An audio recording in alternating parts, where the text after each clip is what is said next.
26. So before we start officially, just a little bit, of housekeeping.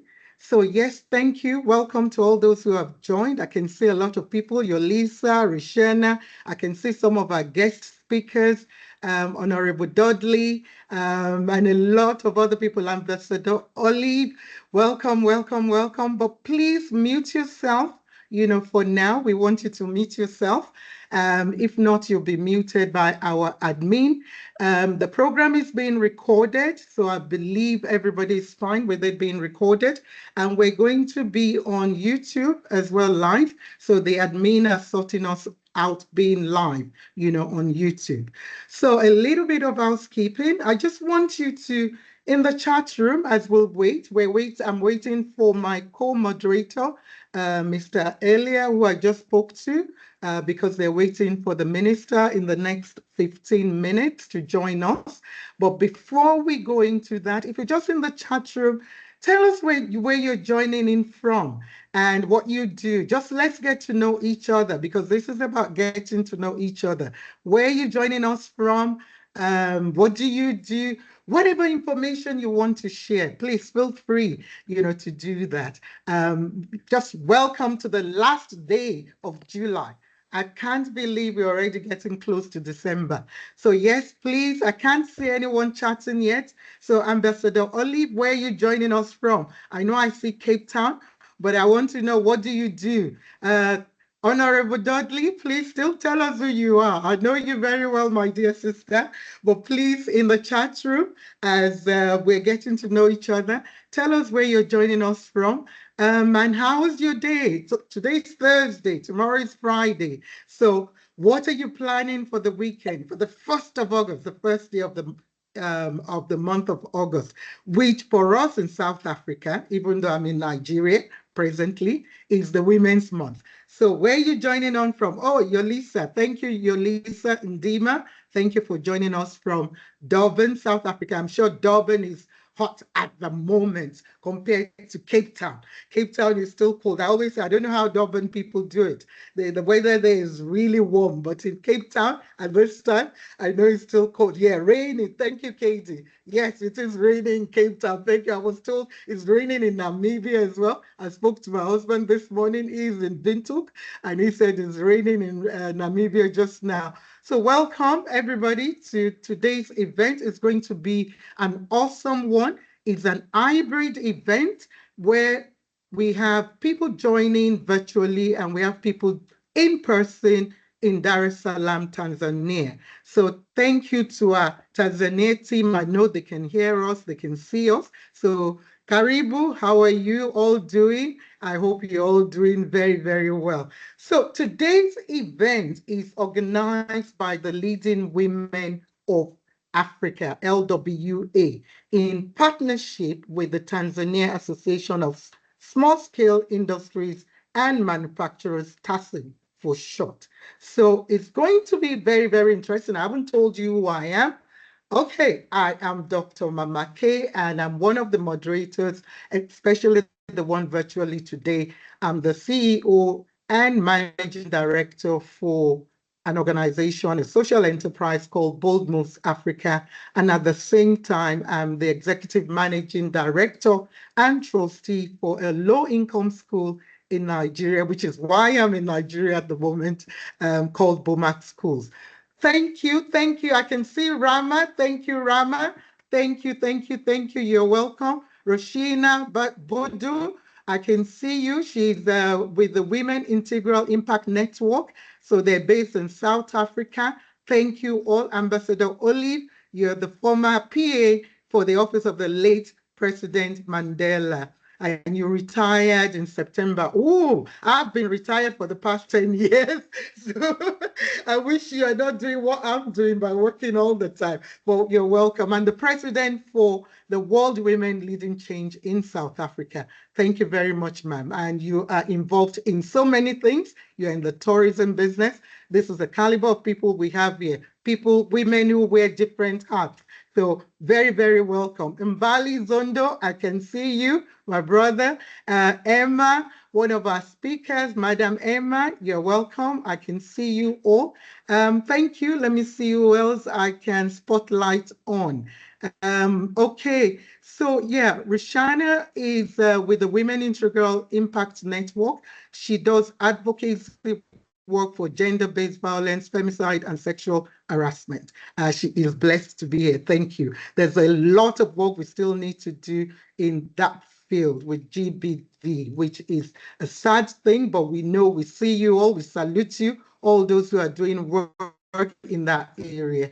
So yes, Durban, summer weather, lovely, lovely, lovely. Well, I can boast of summer weather in Lagos as well. Where Lagos is it's not hot, we're just waking up at the moment, so, but it is cool at the moment in Lagos. Thank you, Rama, for joining from Turkey. Oh, thank you, Rama. So you're from KDEM's International Relations Department, and you're honored to be representing your organization today. Thank you so much. Fatra Bob, thank you, joining from Gambia. Thank you. Shout out to Gambia. You are in the food processing business, in the agribusiness, and processing African cereals. Wow. I want to find out more about that. Thank you so much. Okay, keep chatting, keep networking, because that's what this is about. If there's someone there you feel you need to network and collaborate or whatever way, please reach out to them. I can see Patricia Mbokoma from Cape Town. Shout out to my Cape Town people. She's a world traveler. I can relate. And your business is accredited with CETA. And so much you do coaching, you're into entrepreneurship, financial wellness. There's a lot we can do for each other. Thank you for sharing your email details and your phone number. This is what we're talking about. So it's already 7 minutes past. Now, what I'm going to do, I've been told to just wait a little bit, but while we're waiting and while you're still sharing, what I want you to do as well, as the topic for us is about honoring the legacy of our Tata Mandela, who for us in July, we celebrate him, being the July month that we celebrate him. So what do you remember of our Tata Mandela? Put in there as well in the chat room. What legacy of Mandela are you carrying forward in your business, in your organization, in your community, or wherever you work from? Please share in there. We can see our team, the in-person, I can see the table there. Thank you all. I can see the speakers on the table there. We can see you. Thank you and welcome, for joining us from Tanzania and all the people in person. So bear with us. Hopefully, we won't have any technical challenge. So Mbali Zondo, thank you, Mbali. Yes, you do electrical installation, maintainers, air conditioner, and so much more, inverters, solar panels. Ooh, you should come to Nigeria because we use a lot of solar panels and inverter now.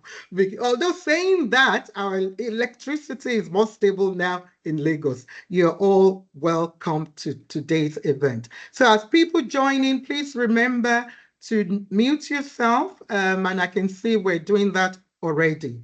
Okay, so let me now say a little bit about just acknowledging what today is about. So yes, you're welcome to the African Forward, where we not only legacies, but we ignite futures. So we welcome you. And today we celebrate the spirit of Nelson Mandela, the power of African women, and the transformative promise of AFRICON 2026. You will be hearing more about that. It's a really, really jam-packed agenda for today, but we've got powerful speakers, colleagues, distinguished guests, change makers, and so much, from people from the continent and as well beyond the African continent. Thank you for all joining us. So I'm honored, for everyone to be here. I'm just trying to make sure my co-moderator, whether he can say a few words from Tanzania here. Please, Mr. I'm trying to see if he's here. Okay, no, I can't see him. It might be here, but if you're here, if you could unmute yourself and just say a few words to welcome us to Tanzania, Dar es Salaam. I haven't been. Tanzania is on my bucket list, and I'm hoping, like my dear Madeline has told me, 2026 May, we have to be there. So I hope I can go there before then. If not, we count down to Tanzania 2026. Thank you, Rashina, for giving us that quote of Papa Mandela. As long as women are bound by poverty and as long as they are looked down upon, human rights will lack substance. I completely agree. What a powerful quote. We have so many quotes from our dear Tata Mandela. Okay, let me now just acknowledge we've got our speakers in the house. We've got powerful people. Like I said, everybody's powerful. Everybody's a VIP. Everybody's a VVIP. So welcome to all our speakers who have so much experience, so much skills, so much to share, impacting, positively across Africa, not just in the country that they're based in. We welcome you, we salute you, we see you, and we appreciate you. I'm trying to, Madam Nkunu, can you just advise? Because I haven't got anything whether we've got okay, I think they're speaking already. So can we hear them? They are muted. Okay, because I can see they're speaking. Okay, somebody unmute them. So bear with us because this is hybrid, so we have to go virtual, we have to go, in person, but they're muted, so we're trying to see if somebody can connect to them to unmute so that we can hear them welcoming those who are there in person. So as we wait for them, we can see them. I can see them here. So as we wait for them, I'll just continue to see what else has been shared in the chat room, and then just to share some of the speakers that we will be hearing from. Welcome, Christina from Santin, founder and director of Ntobani Group. You're welcome. You're an infrastructure development entity. Thank you so much. We need so much of what you do in and around Africa. Thank you. God bless. Okay. No, they're still muted because we want to make it both virtual and we want to be as if we're in that room right there in Dar es Salaam.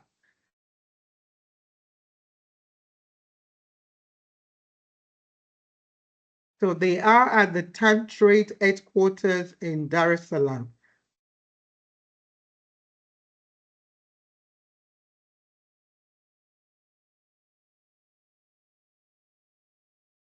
Okay, while we wait for us to hear, the welcome, because we have one of the ministers who will be speaking in person, and it will be good for us to hear what they're saying. I just want to share with us some of our speakers who will be talking today while we continue to wait for them. So we have, not in any particular order, just trying to get to this now. We have 8 amazing speakers, powerful speakers. So not in any particular order, like I said, we have Dr. Alexander Chisango from Zimbabwe. You're welcome, sir. Powerful speaker, very passionate about what he does. We have Dr. Bola Olabisi. Good morning, my dear sister, joining us from United Kingdom. We have the former MP, Honorable Cheryl Dudley from South Africa. I see you, my dear sister. She's an author as well. And Miss Rama Kanzu from Turkey. I see you. We already shared some of what you do. Thank you for joining us. And then Madam Madeline Nkunu from South Africa, who is the president and founder for Leading Women of Africa. So we're going to hear from her as well. Professor Kodiaga Israel joining us from Kenya. Thank you very much for joining us. I see you there, my brother. Miss Sheila Mela from South Africa. Thank you for joining. And Pan-Africanist, Madam Emma Ngerere from Tanzania will be joining as well. You are welcome to today's event. Okay. Are we sorted? Madam Madeline, we're joining physical. Should we carry on? Not yet. We've tried. We are really Okay. trying to communicate. Okay, so just give me guidance about whether we carry on, because I don't want our speakers to start speaking and then Exactly. Yeah, and Okay, then to be all right. interrupted. Yes. Yeah, Okay, I will while notify you. Yeah.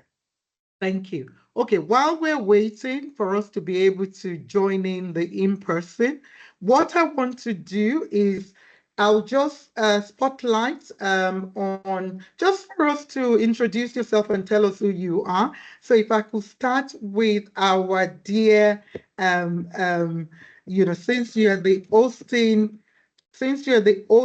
you're the one hosting us in Tanzania, Pan-Africanist, Emma Nyerere. Madam Emma, can you just unmute yourself and just tell us a little bit about you, who you are? So yes, you're a global advocate for social justice. You work in education. You're about promoting. Okay, I think we've joined them now. I think we've joined. Okay, so just bear with us because we're going to be joining in and out. I think we can hear them now. They're unmuted. Okay, just communicate with Dr. Mama K, who's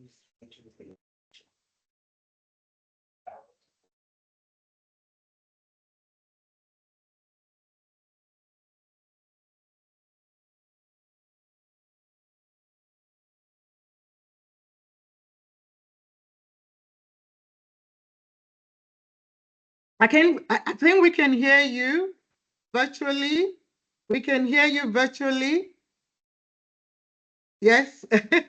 So, but we just need you to, we couldn't hear you before. Awesome, awesome. Thank you. This is Dr. Mama K here. We have a few of us joining virtually. So I will hand over to you in person just to just say a little bit of words, for us there. Thank you, sir.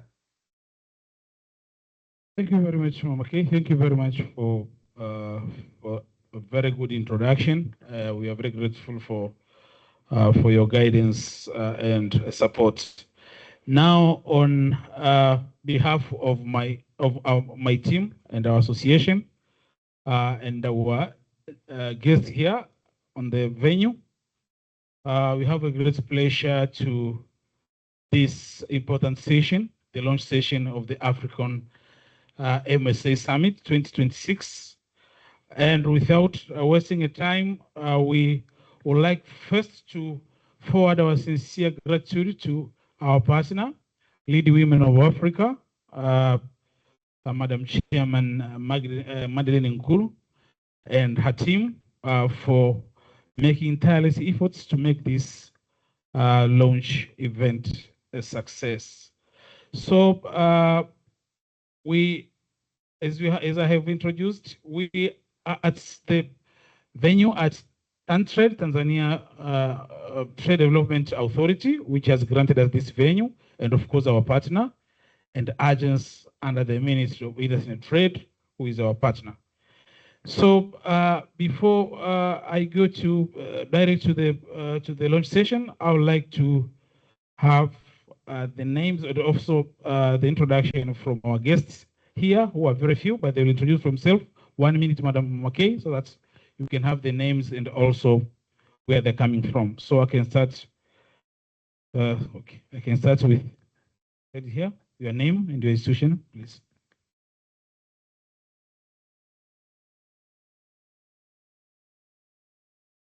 Chadosh.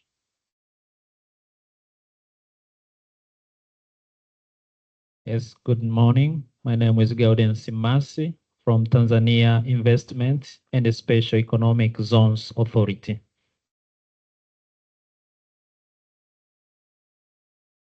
My name is Mwanahawa Muhando. I'm from Tongoma. I'm working with the operating a DWAT system. Thank you.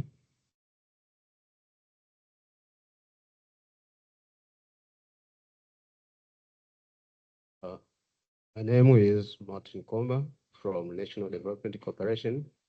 I'm running office. Thank you very much.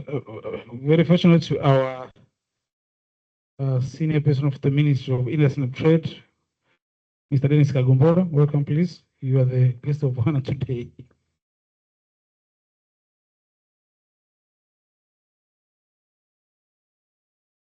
Hello. Good morning. My name is Dennis Kagombora. I'm from the Ministry of Industry and Trade, the Department of SMEs. I'm glad to be here today to be with you to share what we have today and to arrange for the upcoming MSME, MSME Summit. Thank you so much. Thank you, Dennis. Dennis is our friend, of course, is our friend of our association. He has supported us many times. Thank you, Mr. Dennis. Can you clap for him? Very well what he has done to this association.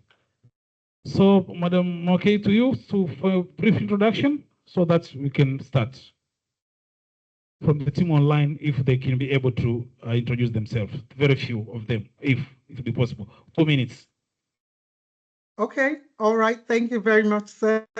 What we're going to do, I am Dr. Kemi Akiode Adebayo, known as Dr. Mama K, and I'm the CEO and Executive Director for Boldness Africa, which is a social enterprise. And at the same time, I'm the Executive Managing Director for BOMAC Schools in Lagos, Nigeria, but I'm based in South Africa and Nigeria and the UK. What I will do is we were just about doing introductions. So let me call out a few of our speakers. Madam Emma Nyerere, can you unmute yourself, who is one of our guest speakers? Can you unmute yourself just to say who you are very quickly, ma'am?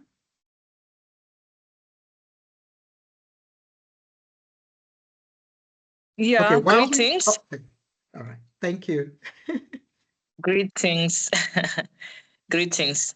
Yes, my name is Emma Nyerere from Tanzania.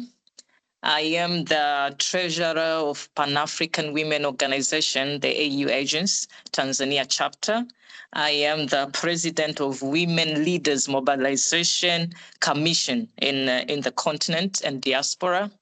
I am a CEO of Kabod Investments Company in Tanzania. I'm every woman. I'm so many things. Yeah. I love that. Thank you. Thank you. Yeah. Thank you very much, ma'am. I love the way you said I'm every woman. Indeed, you are. Okay, Honorable Dudley, can you please unmute yourself and just tell us who you are very briefly for our in-person? Yes, thank you, ma'am. Hi, good morning. It's wonderful to be with you. My name's Sherilyn. I've had the honor and privilege of serving the people of South Africa in the National Assembly for 20 years, from it was 2019 to 2019. So it was, 1999 to 2019. And so you pick up many sons and daughters along the way. Myself, I've got 4 children and sort of 8 grandchildren, and my late brother's 4. so that's who I am primarily. And secondly, obviously, mentor and resource for the many sons and daughters I collected during my time in Parliament.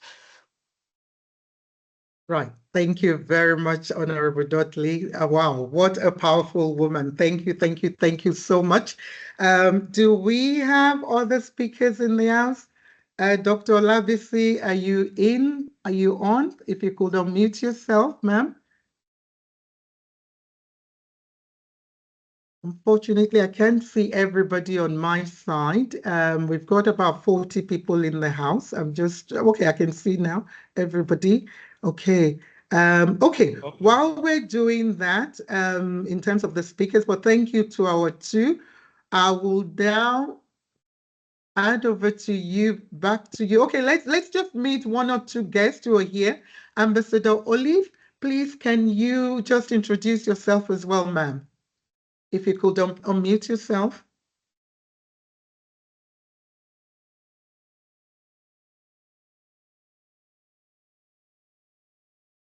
Ambassador Olive. On your side, they are ready. I'm sorry, Tanzania. What did you say, sir? Yeah, have you finished on your side? We could stop for now. I could hand over to you then. Go ahead. Okay, Go okay. ahead. Let me. Yes, sir. Okay. Good morning, everybody. My name is Donat Olomi. I come from the Institute of Management and Entrepreneurship Development, where a business development services provider working a lot with micro, small, medium enterprises. Thank you very much.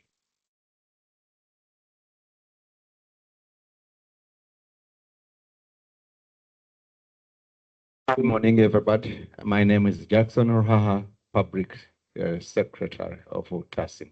You're welcome, Madrin, and your team. Thank you.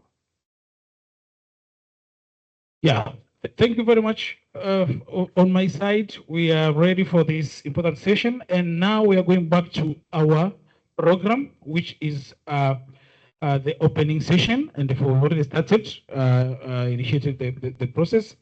Now we are on the start of the launch of the AFRICON MSI Summit, Micro and Small Industry Summit, which is it is the first ever event of recognizing the importance of the micro and small industries sector in Africa. That's clap hand for this sector as well. It is one of the important sectors in the economy, which represents more than 70% of African industries. So this is not a very small event, it's a big event, a first ever event, which is going to be held in Tanzania in May 2026 from 25th to 27th in the Julius Nyerere International Conference Center. So, Mama Kay, as I said, now I'm handing back to you to start the session so that we can continue with this session of the launching of event. Thank you very much.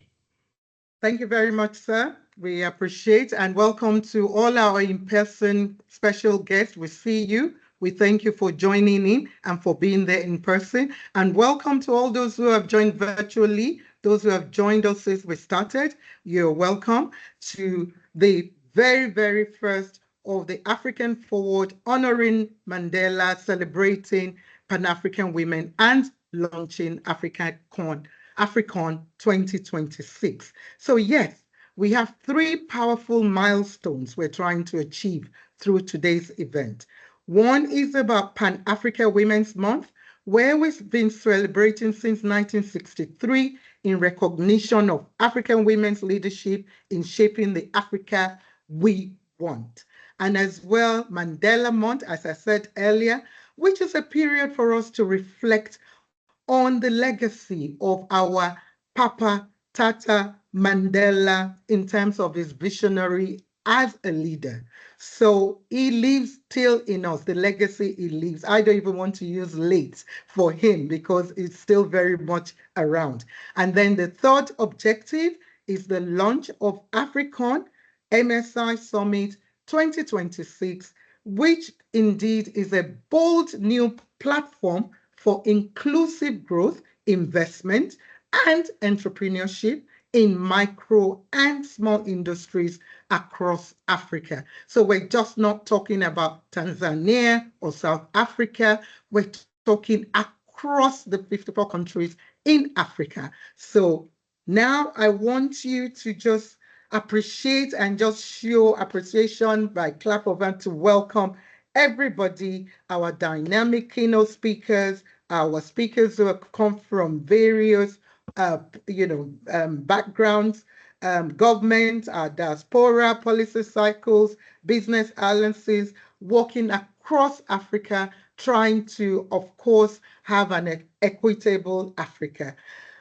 Now, on the agenda next, I want to invite somebody who you've been hearing her name. I've been calling her, checking up with her, oh, what is happening, and so on. She's a powerful woman. She is humble. She's dedicated to Pan-Africanism. She's about seeing Africa progress and creating the Africa we want, not just for women, for everyone, for our youth, for our entrepreneurs, and so on. So I want to welcome our dear sister and my dear friend, I call her my sister friend, Madam Madeline Nkunu, to deliver our official welcome address. She is the founder and president of Leading Women of Africa, which is the main organizer of this event, working in partnership with TASSIM. Over to you, Madam Nkunu.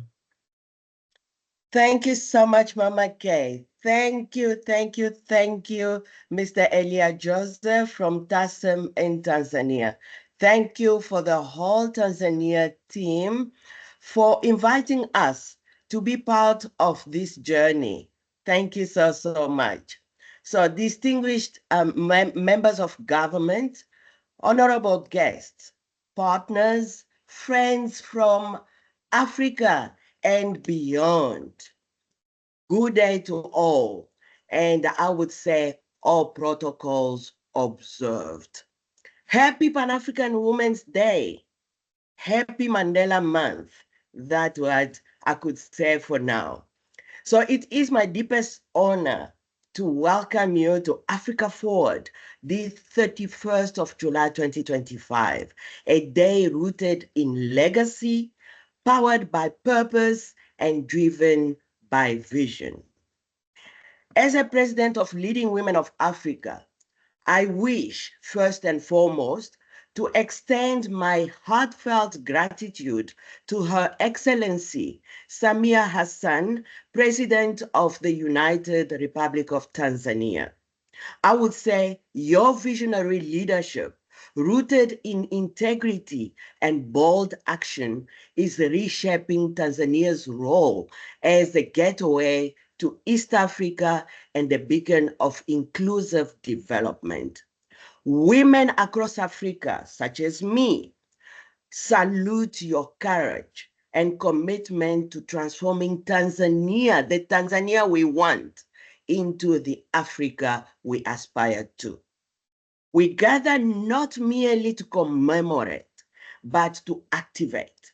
Mandela Month reminds us that visionary leadership, it's a personal call to each and everyone, not only president, not only ministers, not only leaders that have titles, but it is to all of us.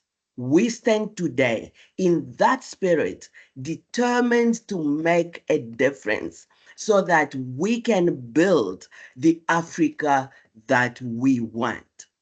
We also close the Pan-African Women's Month. We close it by honoring those who have shaped this continent with the courage and determination. We think of women from Nigeria, from Ghana, from South Africa, and many other women that have paved the way for us to be speaking about women's emancipation today. From the tables of the markets to the halls of global diplomacy, women are no longer waiting to be invited to the table. We are building new tables and supporting the attainment of the AU Agenda 2063. Today is a convergence of leadership, of legacy, and economic actions. As we unveil the African MSI Summit 2026, which is it's not only an event, but it's a strategic movement to elevate the micro and small industries, especially those led by women, as engines of Africa's future. I welcome all our partners from around the world, from UK, from America, from Turkey, from Europe, and around the continent who have agreed to join us into this journey of empowering and connecting with micro and small industries. Thank you for being part of this moment and of this movement. We would like to invite everyone, sponsors, partners, please join the journey with us. Let us move forward with conviction and connection and continental pride. You are welcome to Africa Forward, and thank you so much for being part of this journey. Thank you. Thank you so much for a powerful speech, opening remark there, Madam Nkunu. No doubt yourself, you're a powerful Pan-Africanist and doing so much. I love what you said today about building new tables, for us, and as well looking at what we're doing in terms of African Union Agenda 2063. And as well in terms of the legacy of Mandela in terms of leadership, which without further ado, I want to start with our four speakers who will be speaking on leadership and legacy. I believe based on the chat room, on what some of the people in the room have said, in the chat room, they are all in leadership. Majority are in leadership, either leading the organization or leading within their business. So we have four powerful speakers who will be speaking on leadership and legacy and just sharing with us very briefly for about 5 minutes. I know, this is a really, really comprehensive event. We just want to give everybody the opportunity, to talk. We will have questions, at the end. And feel free as well, if you have any questions, to put it in the chat room. I will try and direct it, to the right person when they speak. So in no particular order, I will just say our four speakers and then invite our first one, to talk. So I hope you can still hear us in Tanzania, in Dar es Salaam. I hope you can still hear us very, very well, and you can see us as well. So admin as well, if you could spotlight our speakers when they start talking, that would be really useful. So we've got the four speakers, our guest speakers speaking on first panel, speaking on leadership and legacy, Honorable Cheryl Lynn Dudley, former Member of Parliament, South Africa. Then we have Madam Emma Nyerere, Pan-Africanist from Tanzania. And then we have Dr. Alexander Chizango, President of the World Economic Congress in Zimbabwe. And then we will have Professor Kodiaga Israel, who is one of Africa's leading political analysts, futurist, researcher based in Kenya. So please just show of hand for those who've got their video on, just welcome them with any form of appreciation. So if I invite Honorable Cheryl Dudley first to take the stage, and if she could be spotlighted, and if you could unmute yourself, ma'am, that would be awesome. Thank you, ma'am. Honorable Dudley on the seat. Oh, well, hi. Wonderful to be with you all, and just greetings to everybody who's joined via Zoom, and to those who are there in Tanzania in person. I'd like to say I've had the privilege of being in your beautiful country, and it's really a great honor. And so today I have the privilege of being the icebreaker, and I hope it will be a relevant sort of opening for the rest of your conversations today, and I'm looking forward to hearing the input myself, being a former entrepreneur. So As we gather to celebrate the leadership and the resilience of African women, I'm just one amongst many who have had the privilege of working alongside the remarkable women in Africa, those who have excelled publicly and those less publicly, who've made a difference in the lives of those closer to home. So one thing these women know is that life is both predictable and unpredictable. Predictable in that we can learn from and be informed by history, past experience, current events, and politics, but unpredictable in that people can choose to learn from or simply repeat the mistakes of the past. Added to this, natural and man-made disasters present constant challenges. Our job is to not panic and continue to move forward, believing the best and managing whatever we are presented with. Many people are obsessed with predicting the future, often because we're susceptible to pride, arrogance, and putting too much confidence in our assumptions. It makes more sense, therefore, to apply our minds to the many possibilities and probabilities and not set our sights on a single prediction. Of course, there are the many agendas in play, but we cannot afford to be dogmatic precisely because we are human. And we can be wrong. The creator of the universe can bring great things out of even the seemingly worst situations. So being prepared for many possibilities helps us move more quickly, helps us to adjust more quickly to circumstances as needed and not crumble when the unexpected happens. The tendency of many is, of course, to automatically predict the worst and interpret every situation negatively. We are all too aware of what the worst of human behavior can do, but we also know that the best of human behavior and the many behaviors in between are just as possible. The negative predictions and assumptions are also often designed to intentionally spread fear and create division in order to serve specific narrow agendas. So the importance of questioning our assumptions cannot be overemphasized, and this is true whether we are contemplating the future, reading our Bibles, or conducting everyday interactions.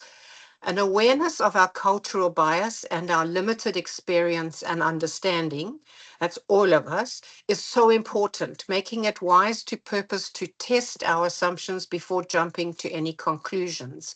One of many examples of this is the way in which we read scripture. Without some understanding of the cultural thinking and geopolitics of the people at the relevant points in history, modern thinking, especially influenced by diverse cultures, can fail to grasp what was actually going on or being expressed. In other words, because of the cultural distance between the biblical world and our contemporary setting, we often read modern Western assumptions and biases into the text. This is also true in our reading of everyday situations and interactions, as our culturally informed and even our uninformed and misinformed assumptions can distort our conclusions and impact our resulting actions. Decisions made in the present will shape our future. It is therefore also worth thinking about whether our decisions have been shaped by what we want or hope the future will hold, or by what we fear it will hold. Choosing not to assume the worst while still being mindful of the lessons of yesterday and ancient history is a path worth taking. We have, for example, been forewarned in the Gospels that when we hear of wars and uprisings, we are not to be frightened. It is good to remind ourselves constantly that we are to be anxious for nothing, precisely because when we are frightened, we become defensive and we look for something or someone to blame, an enemy to fight, often our neighbors. God, in the meantime, has told us to love our enemies and our neighbors and to pray for them.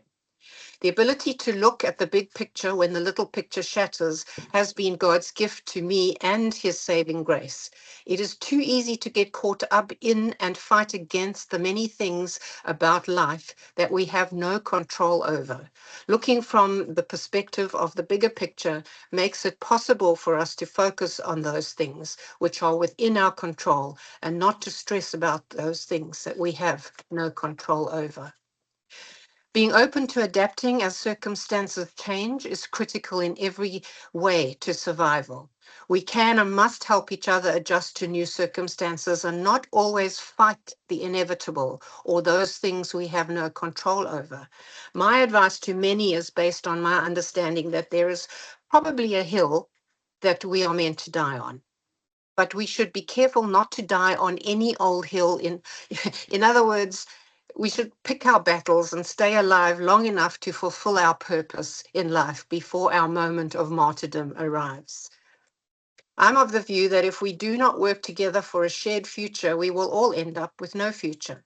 Sharing, it turns out, is not always our default mode. It is a choice and a discipline. Choosing to share the good times and the bad, each other's joy and pain, whether it is self-imposed bad luck or natural disasters, choosing to share each other's defeats and victories. It is also less helpful when we are selective about what we share, often being generous only with what we want to share and not what people actually need. This means we have to learn to listen and not think we know what each other is thinking or needing. Leaders will come and go, and one thing we can be certain of is that none will be perfect. Consequences are important for us human beings, and leaders are no exception. It's how we learn. Mercy and grace, however, play an important role, the ultimate goal being repentance, making amends, or paying back and turning from the error of our ways. It is not to simply write people off, or in today's terminology, cancel them. Always remember that we do not wrestle against flesh and blood, but against spiritual forces of evil. Many deserve the worst of punishments, it's true. I am glad I don't always get what I deserve. So we always seem to be moving from crisis to crisis, global, national, local, family, and individual. Our response to adverse circumstances should always be to focus on what we can do and not what we cannot do. What is in our control, not what we cannot control. And working together, much can be accomplished. I'm reminded of what God said to Moses. What is that in your hand? And the Serenity Prayer, written by a theologian in 1932. God grant me the serenity to accept the things I cannot change, courage to change the things I can, and wisdom to know the difference.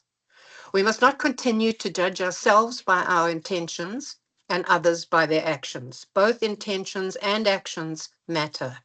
As complex and frustrating human beings, however, we will have to cut ourselves and each other some slack. We cannot afford to give up on ourselves or each other. We have no thriving or even tolerable future if it is not a shared future. So our battle cry should be, I won't give up on you. Please don't give up on me. This battle requires a never-ending supply of forgiveness, which is both a weapon and a shield. There are 8 million people in the world and approximately 60 million in South Africa. A shared future will not happen by accident. I would like to end by sharing the story of an anthropologist who was showing the children of an African tribe a game. He placed a basket of fruit near a tree and told the children the first child to reach the tree will get the basket. He gave them the start signal and was surprised to see them walking together, holding hands until they reached the tree and shared the fruit. When he asked them why they did that, they answered Ubuntu, which he came to understand meant, how can one of us be happy whilst the rest are miserable? Last but not least, it is my honor and privilege to once again salute and remember the man and the visionary leader, Nelson Mandela. While he fought to win, he came to the conclusion, just like the children in the story, that for the win to be worthwhile, everyone must win. His vision encompassed a democratic and free society for all people free of dominating and being dominated, all people living in harmony, equal opportunities for all, and most importantly, forgiveness and reconciliation.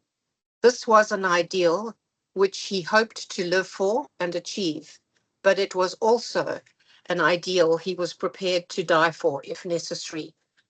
And this always reminds me of a quote from the film First Knight, Sir Lancelot.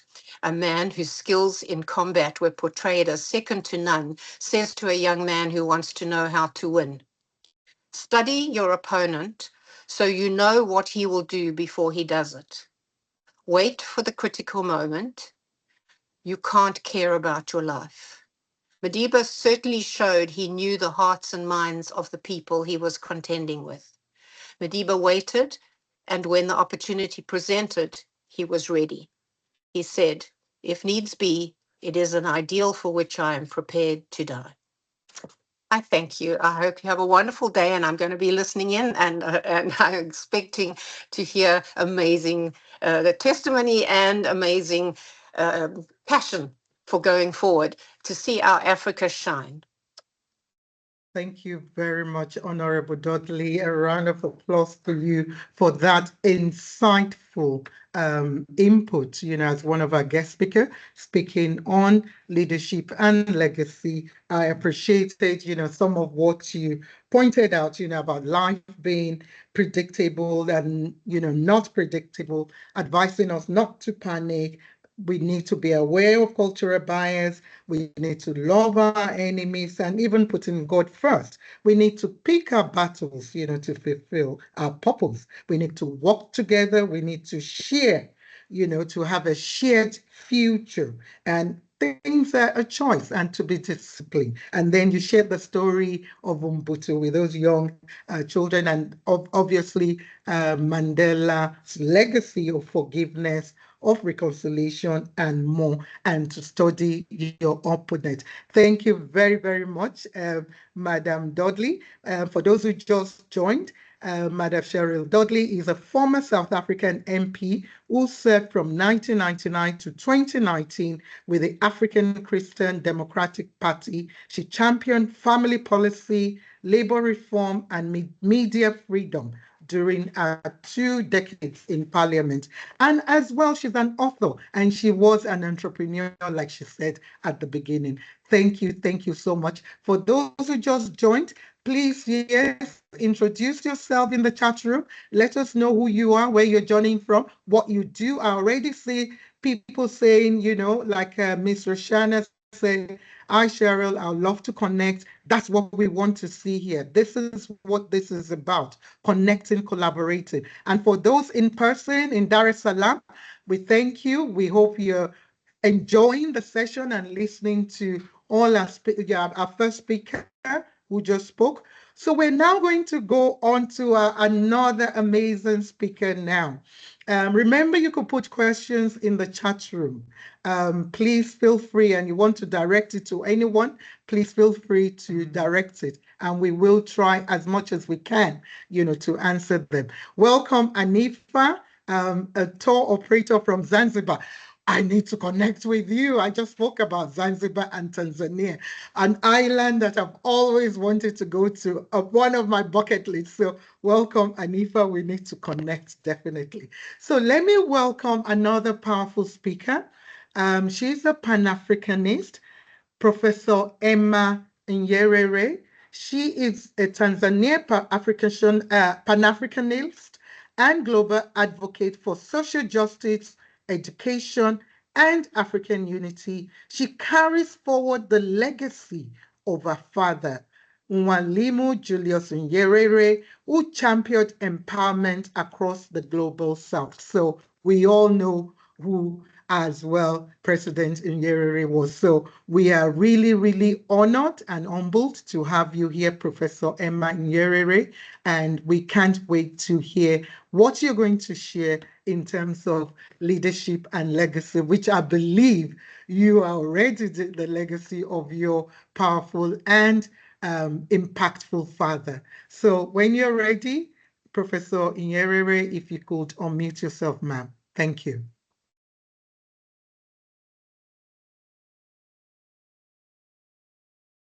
We need you to unmute yourself. I know the spotlight is on you. We need you to unmute yourself. We need you to unmute yourself. Thank you. Yes, That's greetings. Thank you so much.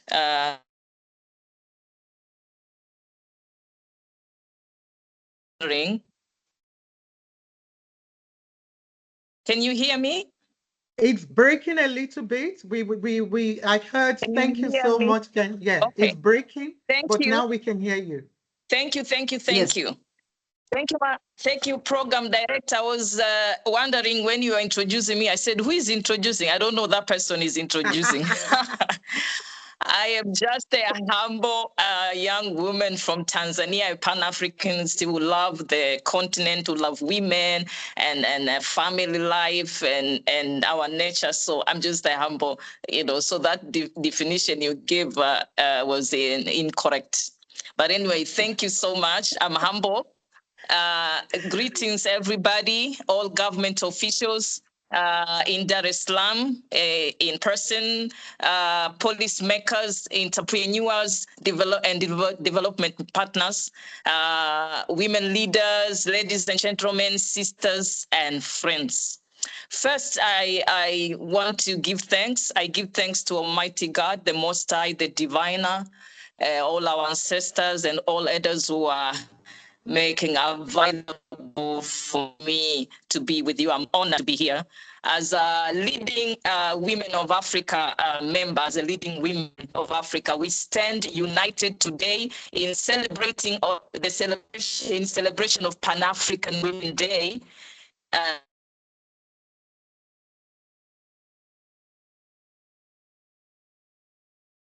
Okay, Prof, we're having a little bit of network courage challenge. And transformation. Okay, you're back on. The theme. You can hear me? Yes, it was breaking, but you're back on now. Thank you, ma'am. Okay. So I said I'm honored to be here. As leading women of Africa, we stand united today in the celebration of Pan-African Women Day. So happy Pan-African Women Day. And during this special Nelson Mandela month, a time to reflect on legacy, courage, and transformation under the theme of celebrating the leaders' resilience and innovation of African women. We honor not only the strength of women today, the likes of our female president, like President Samia Suluhu Hassan, President Nemtumbo Nandi-Ndaitwah of Namibia, and others, but also the footsteps that brought us here. We appreciate and celebrate the likes of Bibi Titi Mohammed. She was a mama from Tanzania, a politician. Mama Fatou Tore Konde from Guinea. Mama Muthoni Kimani, who's still alive from Kenya. Mama Maria Nyerere, who's still alive in Tanzania. Mama Joyce Mpange, who is from Uganda. Mama Yodit Imru, Ethiopia. Mama Aissata So Kaliba from Mali, Mama Putuse Apollo from Namibia, and many, many, many more. We pay tribute to the Pan-African Women Organization PAO, founded in 1962 in Dar es Salaam, Tanzania, a bold and visionary movement that stood at the forefront of African liberation. PAO led the charge against colonialism, apartheid, and systematic inclusion, ensuring women voices were not just heard, but empowered in the fight for freedom, justice, and the elimination of segregation in all its forms, as well as the participation of African women in political making structure, and continue to do so today. Today, we carry the flame forward across sectors, politics, business, as we do now, health, technology.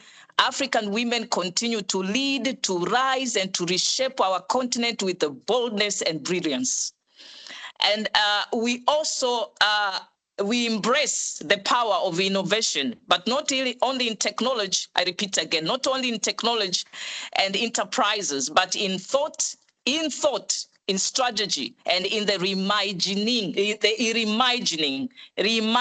of Africa future, led boldly by its women. Let this day in our commitment this renew, because it's a day renew. This is the day that was renewed and is renewed. This day renew our commitment to unity. Let this day renew our commitment to unity, to uplift one another, and to build a future where every African woman's potential, I repeat, woman's potential is realized. As we close this powerful month, I would like also to remind us, especially women, I know, and our friends, our brothers, they're here with us, men, but especially, this is especially for women, to actually, I recommend that we use the principles of Nelson Mandela, the one we are honored and celebrate today, the principles of Nelson Mandela's selfless leadership style in action. And for us, it's very, very natural. It's just easy for us to do. We are very selfless, leaders as women from our home, our community. So let's just, I recommend it to use that principle, to adapt that principle and use it like the way Nelson Mandela did, and think that was one of the things we should very, very be proud of him. And that's the one of the things that we should continue, take it from his legacy.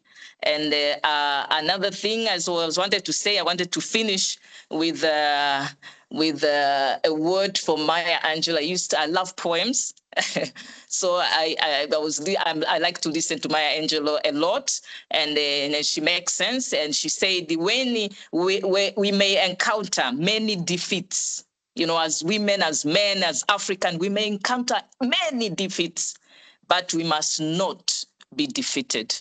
So this is what I want all of us to go with.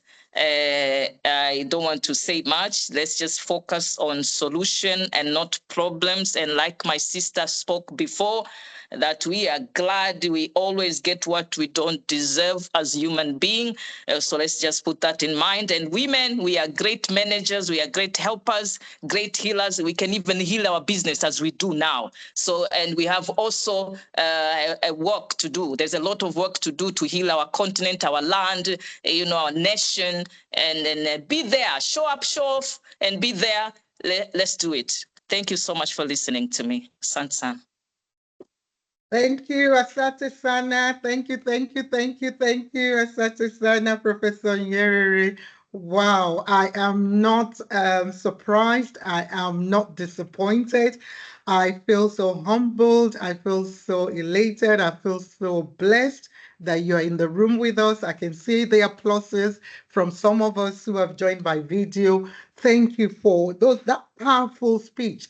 Even though you said yes, well, how I describe you, I'm sure if you write your CV, it's probably on 3 pages or 4 pages, but you summarize it, by saying you love women, you love people, you love family, and I can see as well you love God and you appreciate God. So thank you for reminding us on all those powerful women's shoulders that we all stand on, all the precedents, those who started, those current, in Africa, those leading from behind, those leading in the grassroots. Thank you for calling out their names, saying their names. Thank you so much. And of course, you were talking about embracing the power of innovation in not just technology, but in terms of magnifying Africa and the future, reimagining Africa and the future, and then renewing our commitments to unity.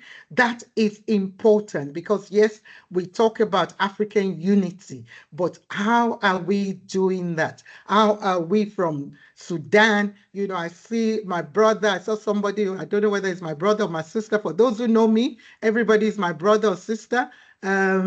Masjid Eliana from Sudan. How are we unifying ourselves from Sudan to Gambia? What are we doing? How are we doing, that? Kenya, Agnes from Kenya, what are we doing to connect, with each other? And thank you as well for reminding us of those values, those principles of our Tata Mandela as we continue to celebrate Mandela Month in South Africa, and as well celebrating Pan-African Day across Africa, about its selflessness, that we should adopt that selfless leadership style. And I think that is what, for me, is my own key takeaway from your talk. Even though everything you've said were valid and very, very important for us, but that selfless leadership style is important. And yes, Maya Angela, I think we all have Maya as one of our poets, who has gone beyond as well now,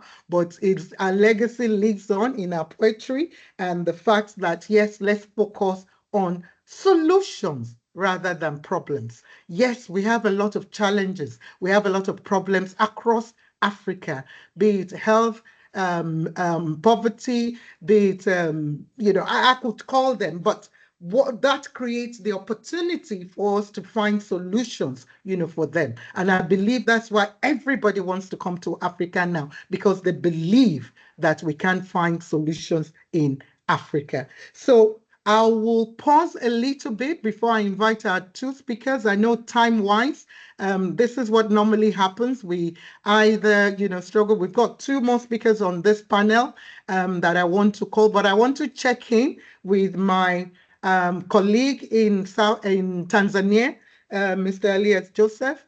Are we still hearing us? Are we good on that side? Just for you to just comment that in person everybody is good on that side. Can I hear, is Mr. Elias Joseph? Just very quickly, and then I'll go on to the next speaker. Thank you, madam. Thank you, Mama K. Thank you very much. The very two presentations from our wonderful presenters, and the presentations were really, very wonderful in terms of leadership as well as about innovation as well. And actually, we are very glad to hear from the name Nyerere. It is a great name in our country. So for us, it's a great input to us. The second part is, again, to recognize the great endorsement from the three key ministries in Tanzania, starting with the Ministry of Industry and Trade, who are present here today, as well as its 13 agencies under the ministry. The Ministry of Trade in Tanzania has more than 13 agencies who are the partners of this event as well. That's why even the venue that we are here today is one of the agencies of the ministry, which is the Tanzania Trade Development Authority, TanTrade. But the second ministry is the Ministry of Foreign Affairs, which is one of the key ministers in Tanzania, and who has endorsed this event through the economic diplomacy aspect. Nowadays, we are no longer liberating Africa. Nowadays, we are doing trade and investments. The third ministry is the President's Office of Planning and Investments, and of course, it's the ministry as well as agency, TASSIM, the former Tanzania Investment Center, and of course, their representative is here today. So you can see this is not an event, only event, but it's a big event, which is endorsed by the government and its key ministries. Back to you, Madam Mama K. Thank you, and welcome, and we appreciate you, my dear brother, and thank you to the three ministries being represented here. As we can see, TASSIM is one of the partners for LWA, Leading Women of Africa. So we thank you, the three ministries who are being represented and the agencies.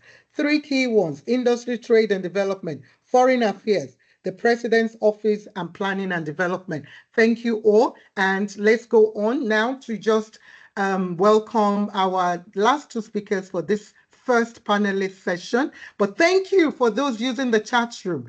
Please, I love the chat room being used. So please continue to use the chat room.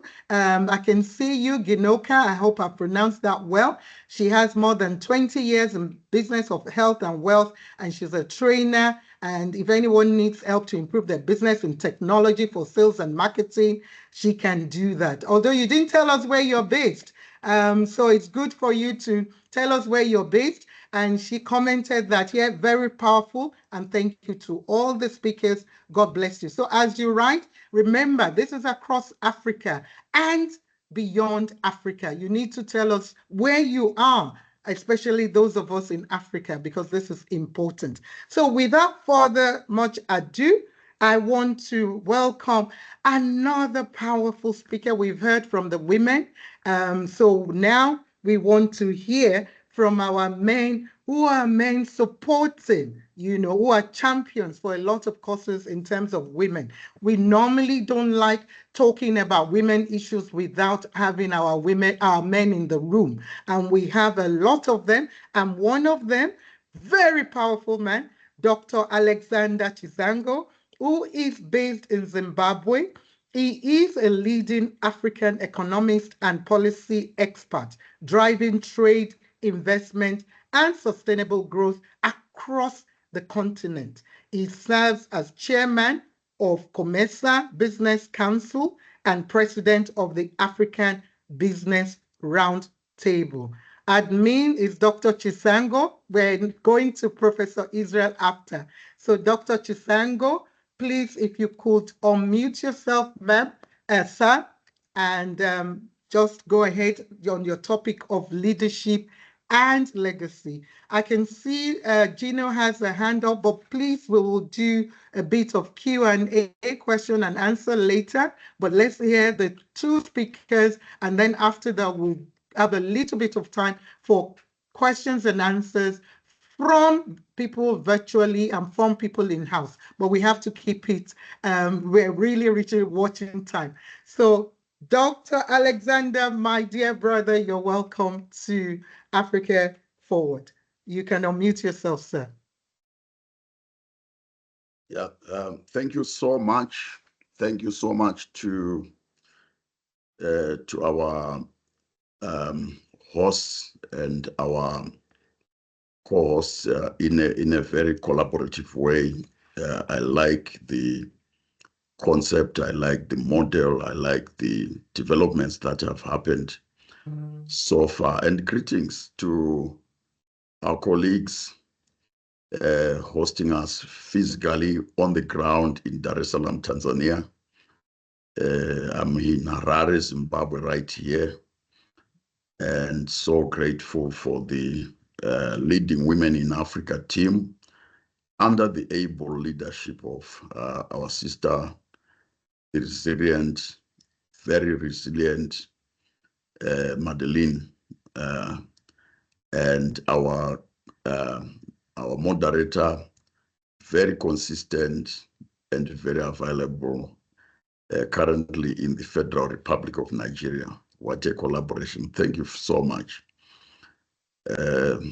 Thank you so much. Very quickly, I'll just want to make a few remarks in point form,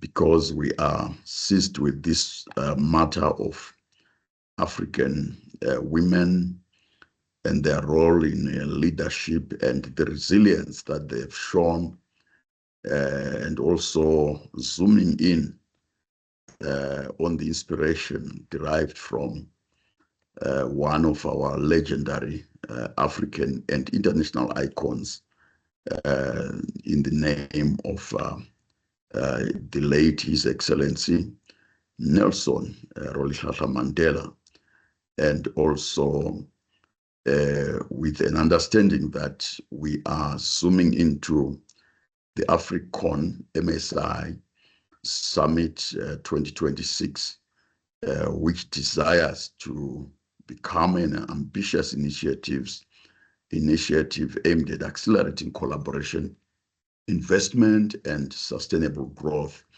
for micro and small industries across Africa, with a central focus on uplifting women's leadership, access to finance, and entrepreneurial growth. Thank you so much. Now, everything that we speak today about, whether it's about women, whether it is about politics, whether it is about economy, it is affected by the global realities and landscape that is around us.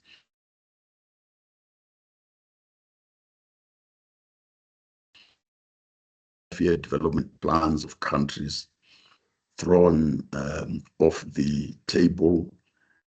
We have seen regional plans, we've seen even United Nations plans We have seen them all scuttled. We have actually seen some organizations threatened with closure and bankruptcy over the past few months because the world has become very disruptive. What we used to call normal has now become abnormal, and what was abnormal is now normal.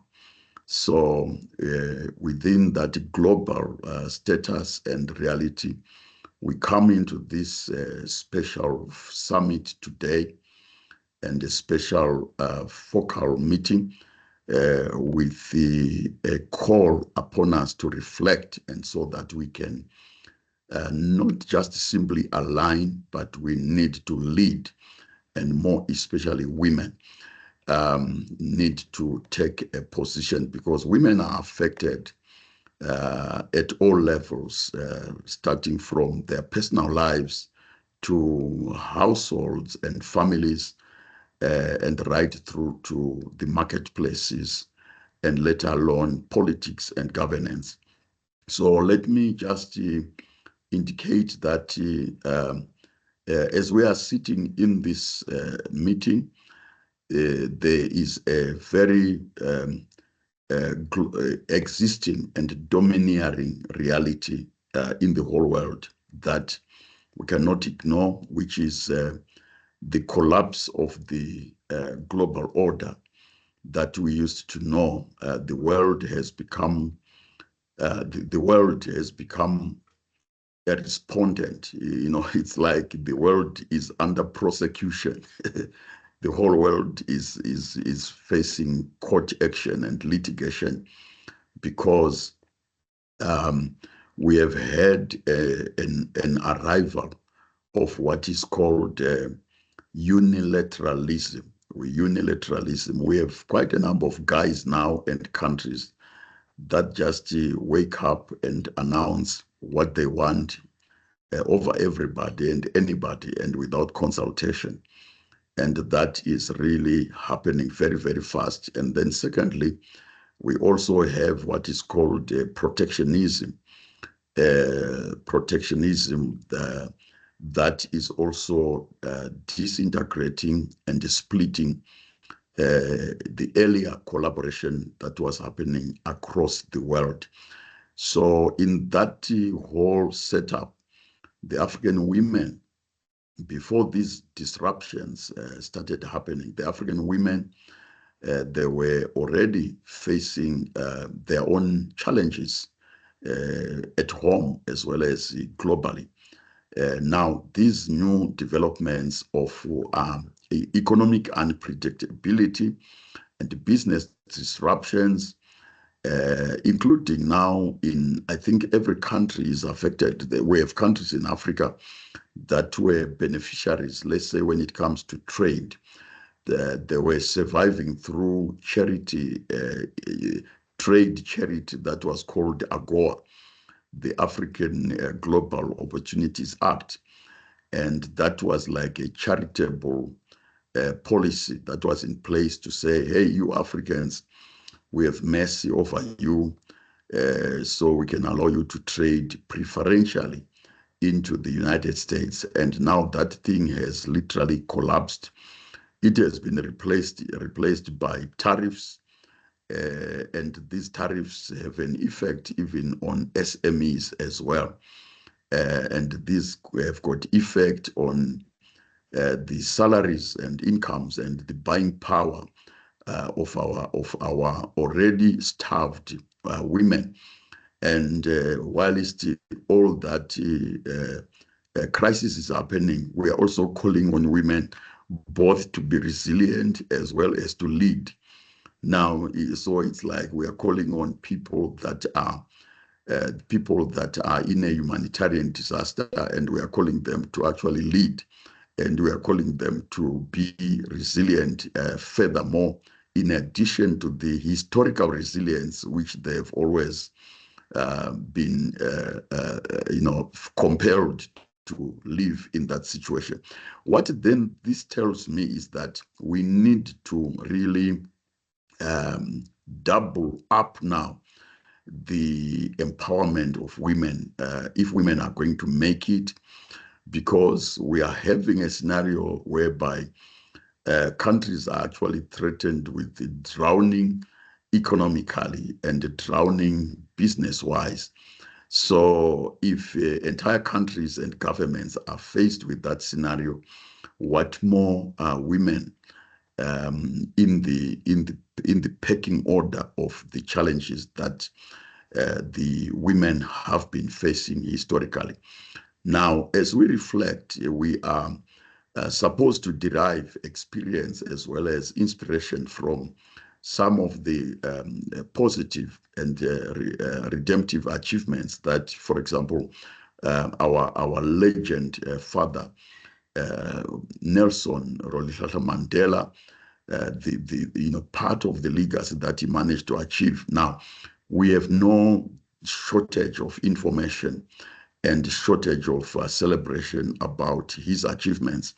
But when I am in South Africa, and each time I'm talking with South Africans, their regrets also is that they do wish Nelson Mandela, they do wish that before he relinquished the presidency, before he left office, they do wish that if he had done a little bit more to ensure that people are actually empowered economically, laws are actually changed in order to create economic ownership.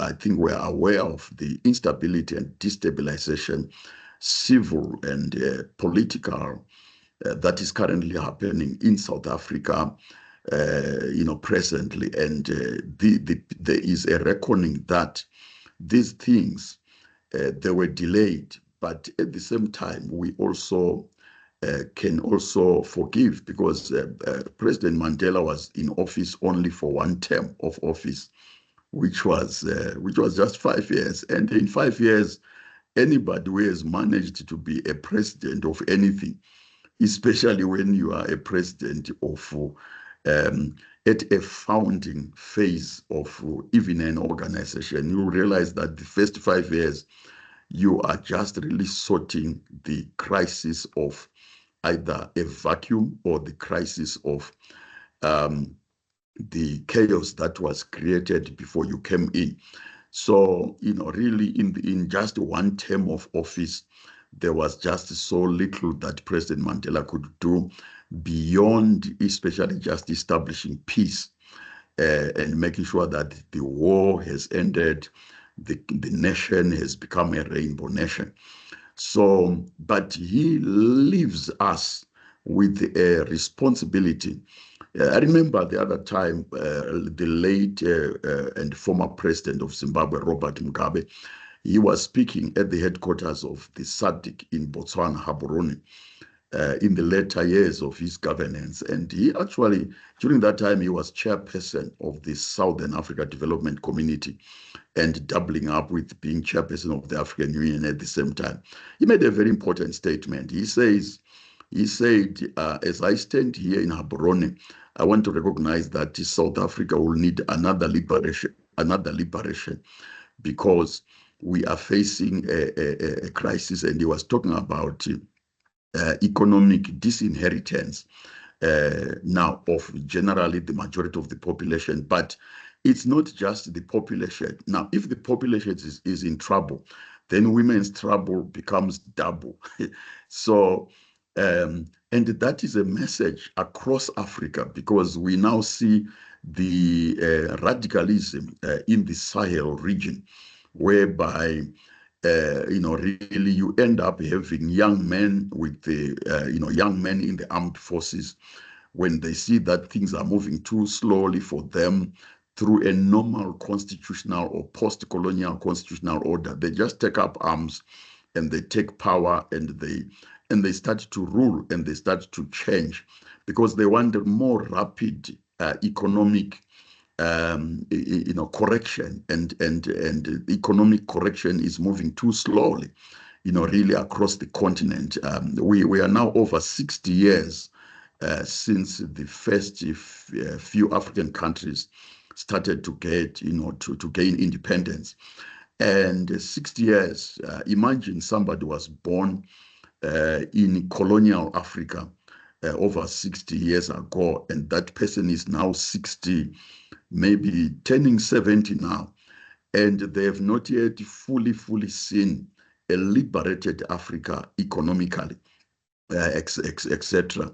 So we are standing at this kind of a meeting today with a call for urgent solutions, as well as policies that can also recognize that it's not business as usual, but it must be rapid, business. We are standing at a time whereby African youths and African experts and African women that have migrated from the continent, some of them went to Europe, some of them went to America. They're no longer wanted there as well. They are being expelled, they are being hunted down, and they are being sent back to the Africa which they ran away from in the first place. And so they're coming to meet again those that they left at home, not yet empowered, and they are also coming from a place where they are no longer needed. So we are facing an urgent situation where, when it comes to enterprise development, we actually need to take this as a very, very urgent and emergency. We need to declare a continental state of emergency, actually. A continental state of emergency, where we simply say economic issues, economic emancipation is a continental state of emergency at the moment, because there is nothing as terrible as it's not well for you at home. Then you go to your neighbors, and then your neighbors, you find that it's not, they are feeling that it's not well for them too. And then they chase you back to go back where you ran away from, because you were believing that it's not well at your home. So you become stateless. We have so many Africans that are stateless at the moment, and women are included, and women are experiencing human trafficking. We have had situations where women from Africa have become marooned in the Gulf region, going there in search for better salaries, better incomes, and then they end up being duped, and they also end up lost in territories where the laws there, they operate differently from what we know in Africa, because many of the women who try to go and work in Qatar, for example, and they try to go and work in UAE, in some of the places. When they go there, they get dispossessed of their passports and IDs and any personal identities, and they become private property of whoever has employed them or whoever has hired them in those parts of the world, and they're completely voiceless. We saw how our people became and do become completely vulnerable when there are disasters overseas, like when the war in Ukraine started there. We have African countries that could not even afford to account for their citizens in the midst of the war in Ukraine. We have African countries that could not even, in fact, the generality of Africa, most of it could not even manage to repatriate our people back home. And it was a stampede. Indians were taking their people back to India. Chinese were taking their people back to China, etc., etc. Europeans were taking their people back to Europe. And it was the Africans that were at the receiving end. And women always end up in the lowest pecking order of such emergency disaster situations, etc., etc. So I am making here a few recommendations, and I am glad that in this discussion that we are discussing here, we also have some of us or some from amongst us who at least have got access or who have a day-to-day role to play in the legislative assemblies in Africa, as well as the governmental executive responsibilities as government ministers, and as well as others that by virtue of where they sit, they're able to sit in forums that can help to pass on information and move things faster. I know, for example, when we have anybody who is a minister of government from any African country, we have opportunities to sit with our counterparts and colleagues from other African countries, and it is important for us during meetings like this one, so that we can cross-pollinate and we can feed one another with information, so that when it comes to the issues, especially issues of the economy, they now need us to treat these as emergency issues. All hope is not lost. We have so much potential because we actually have natural resources that sort of require us sometimes to review how we have been trading and how we have been. And I'm glad that there are authorities here dealing with investment as well.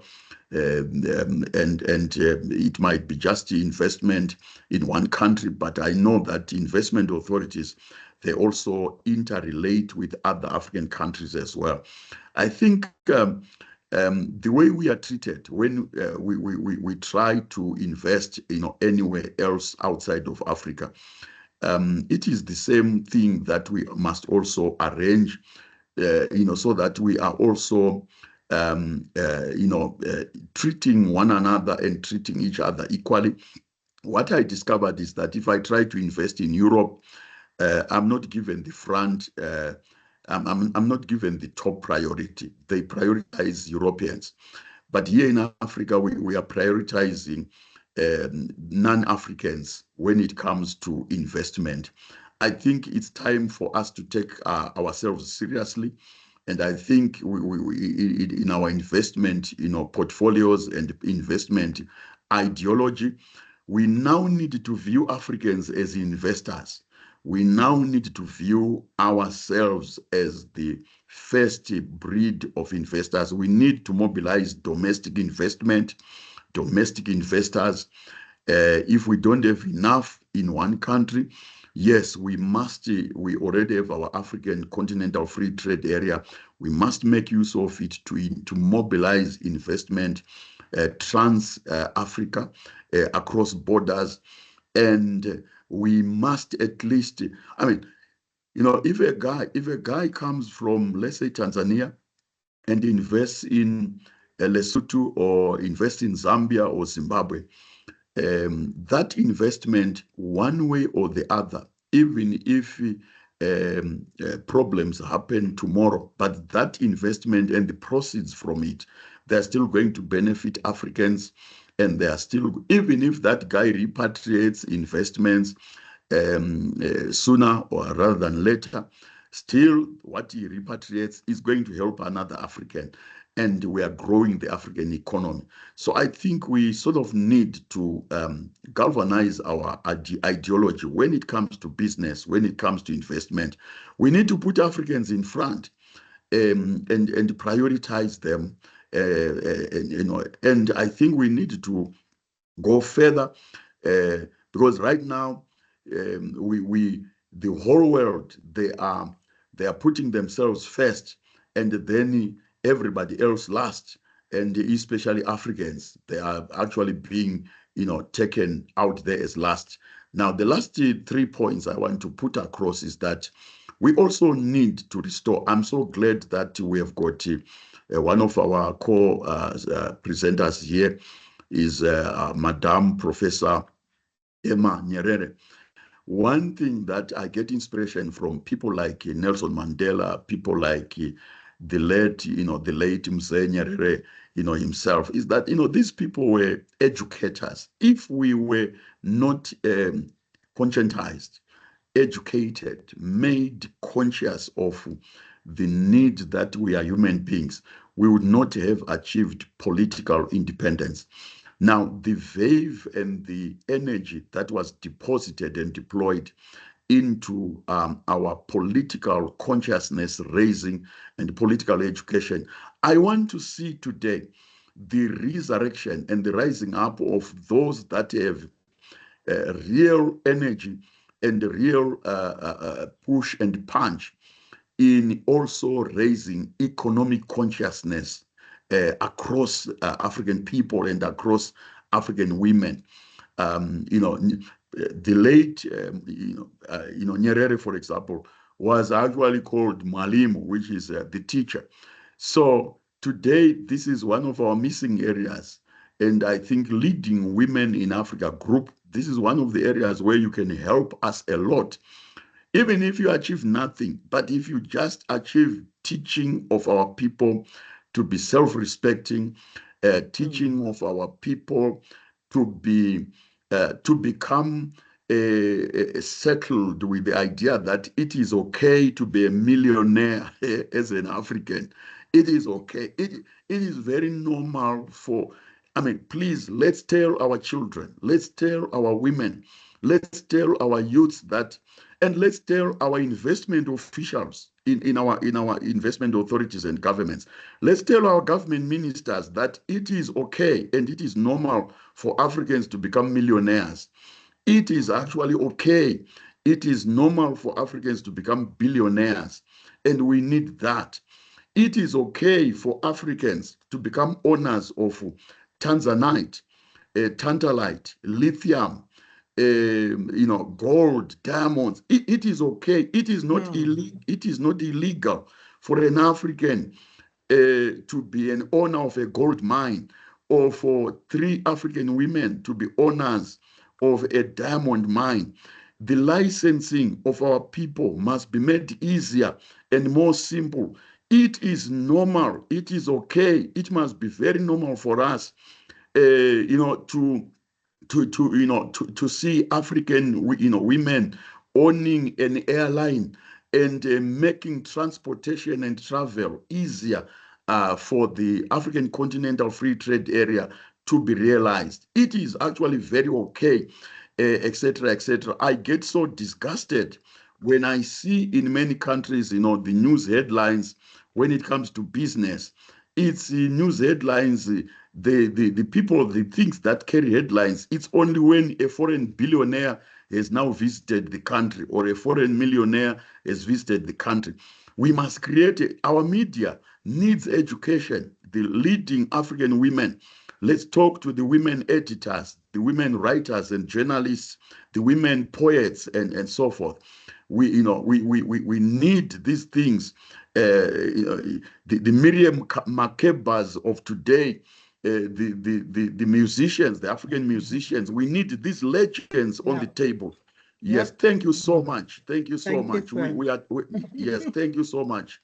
Ladies and gentlemen, because business is not firstly financial or commercial. Business is firstly ideological, and it is firstly social. So thank you so much. Thank God you, richly bless you. Wow, thank you, Dr. Alexander Chisango from Zimbabwe. Thank you for, those call to actions, powerful call to actions. There you can tell, when somebody is passionate about what it's about, in terms of knowing his purpose.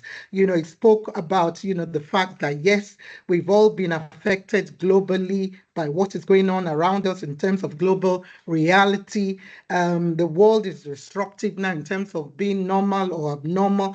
And the call, to leadership and the collapse, of the global order of businesses, and so on, in terms of tariffs, disruptions, and as well the implications, obviously, for SMEs, which are some of what for him that is passionate about. I'm not surprised you are the president of the African Business Roundtable, and he's advising us to be resilient and, of course, more needs to be done to double or even triple economic empowerment of women, and then call for urgent solutions. Business is no longer business as usual, like he said, and it was highlighting, the fact that here we have stateless Africans, women, the trafficking issue, and so much more. And the view, for me, and I'll just end with that, in terms of mobilizing domestic investment and looking inwards at ourselves as investors when we're not just relying on aids or, and things like that. Thank you so much, Dr. Chizango, for that powerful, call to action. I know we could go on and on. We really, really appreciate you. And time-wise, I know we're kind of running a little bit behind, but we'll do the best we can. I know some of our speakers probably have to leave at some point, but please, for those who can, we need you to stay till the end. And remember, this is an hybrid summit. So we have virtual and we do have those in person in Dar es Salaam at the TASSIM, with TASSIM, basically hosting them there. And I've got my co-moderator, Mr. Elia Joseph, who is helping to manage our in-person. Just comment from people in the chat room that yes, we're very hungry to teach African women in technology. I love seeing things like that. And George Balua saying we're benefiting from this summit. We like to hear that.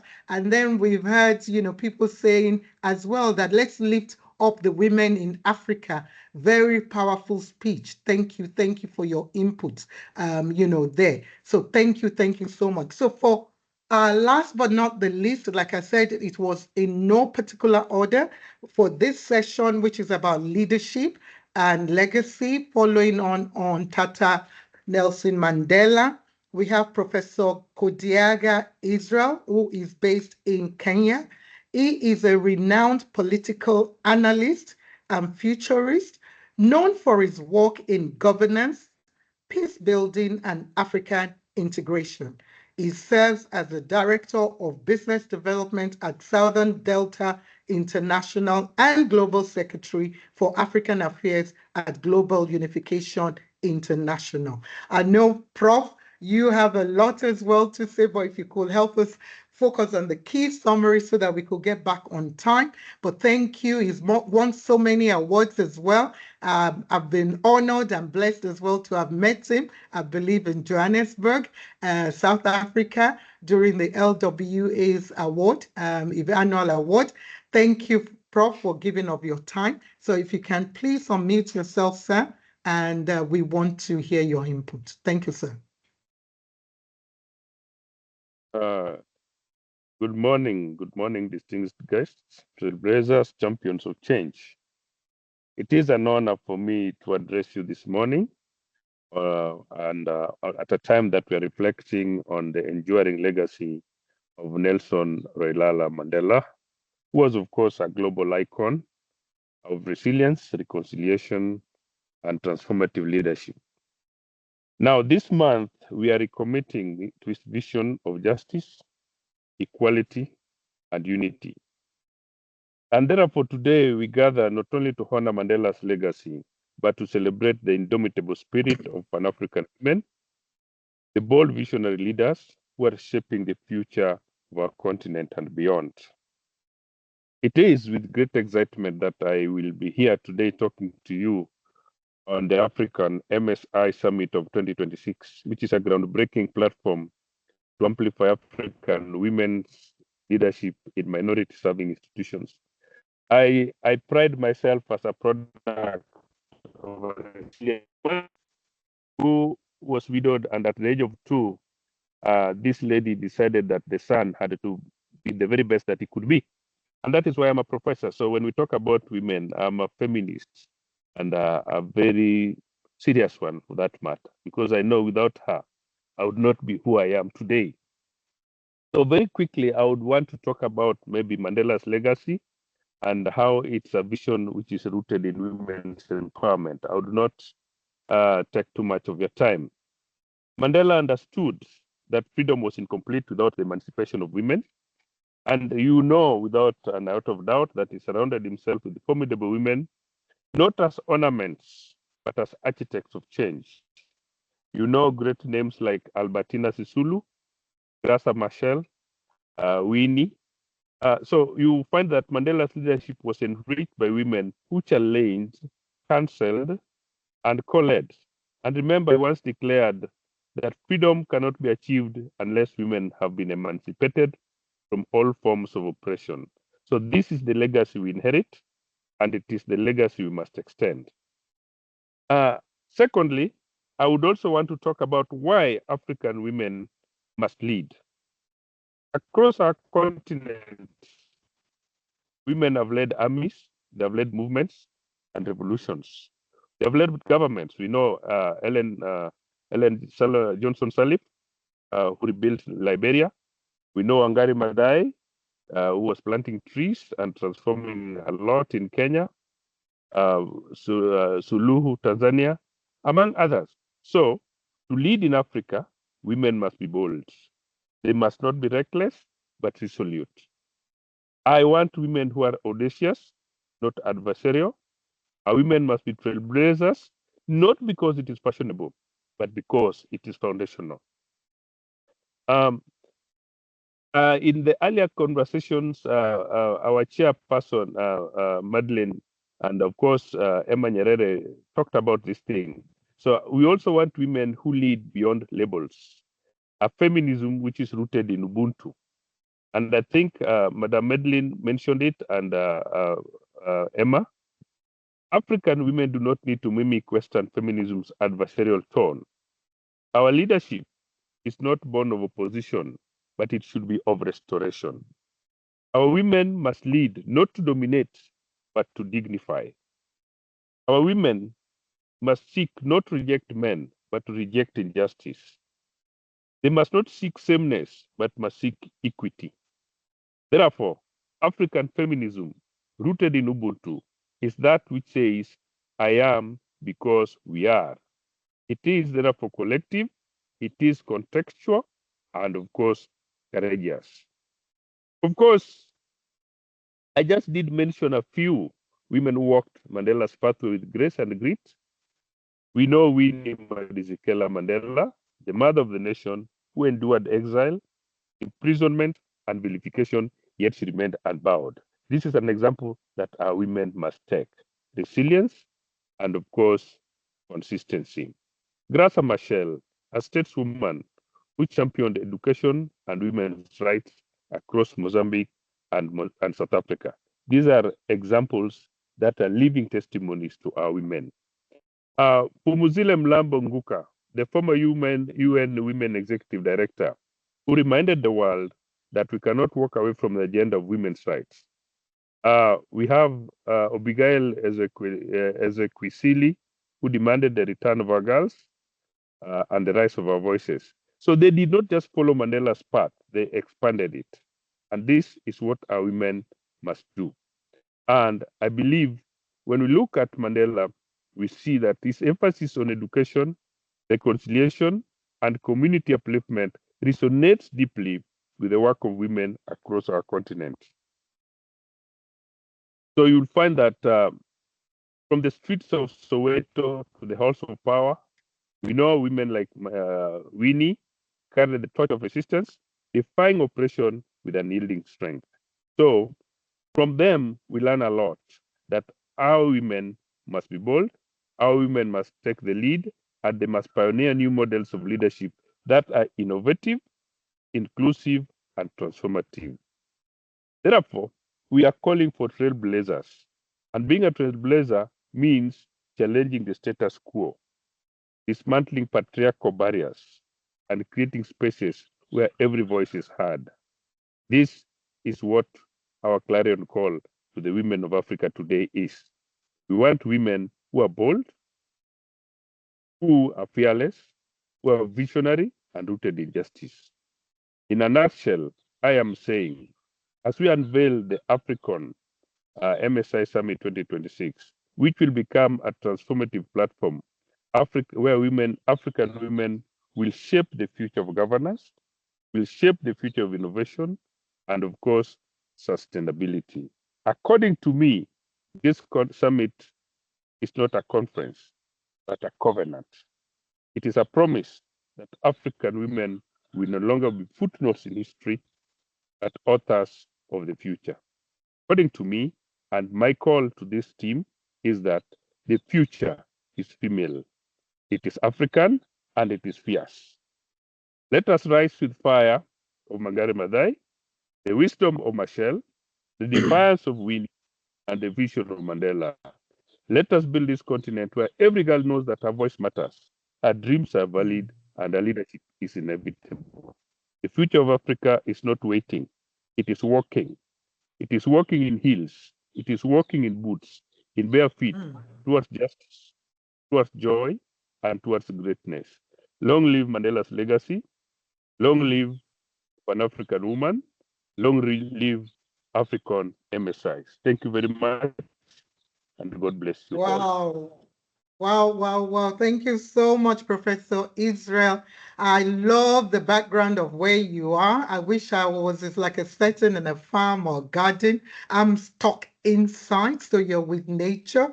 Thank you so much, sir. And kudos, and we appreciate your mom who was a widow, and like you said, you're a feminist yourself, and the fact that it was through your mother that made you to become a professor.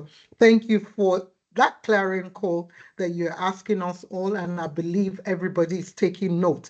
Women must be bold, we need to be fearless, we need to continue to be visionaries, and obviously, yes, the leaders of change. And, just following on Tata Mandela's, policy and philosophy about emancipation of women, we need to lead beyond labels. We need to lead, not dominate. We need to seek equity. And again, Ubuntu, comes in.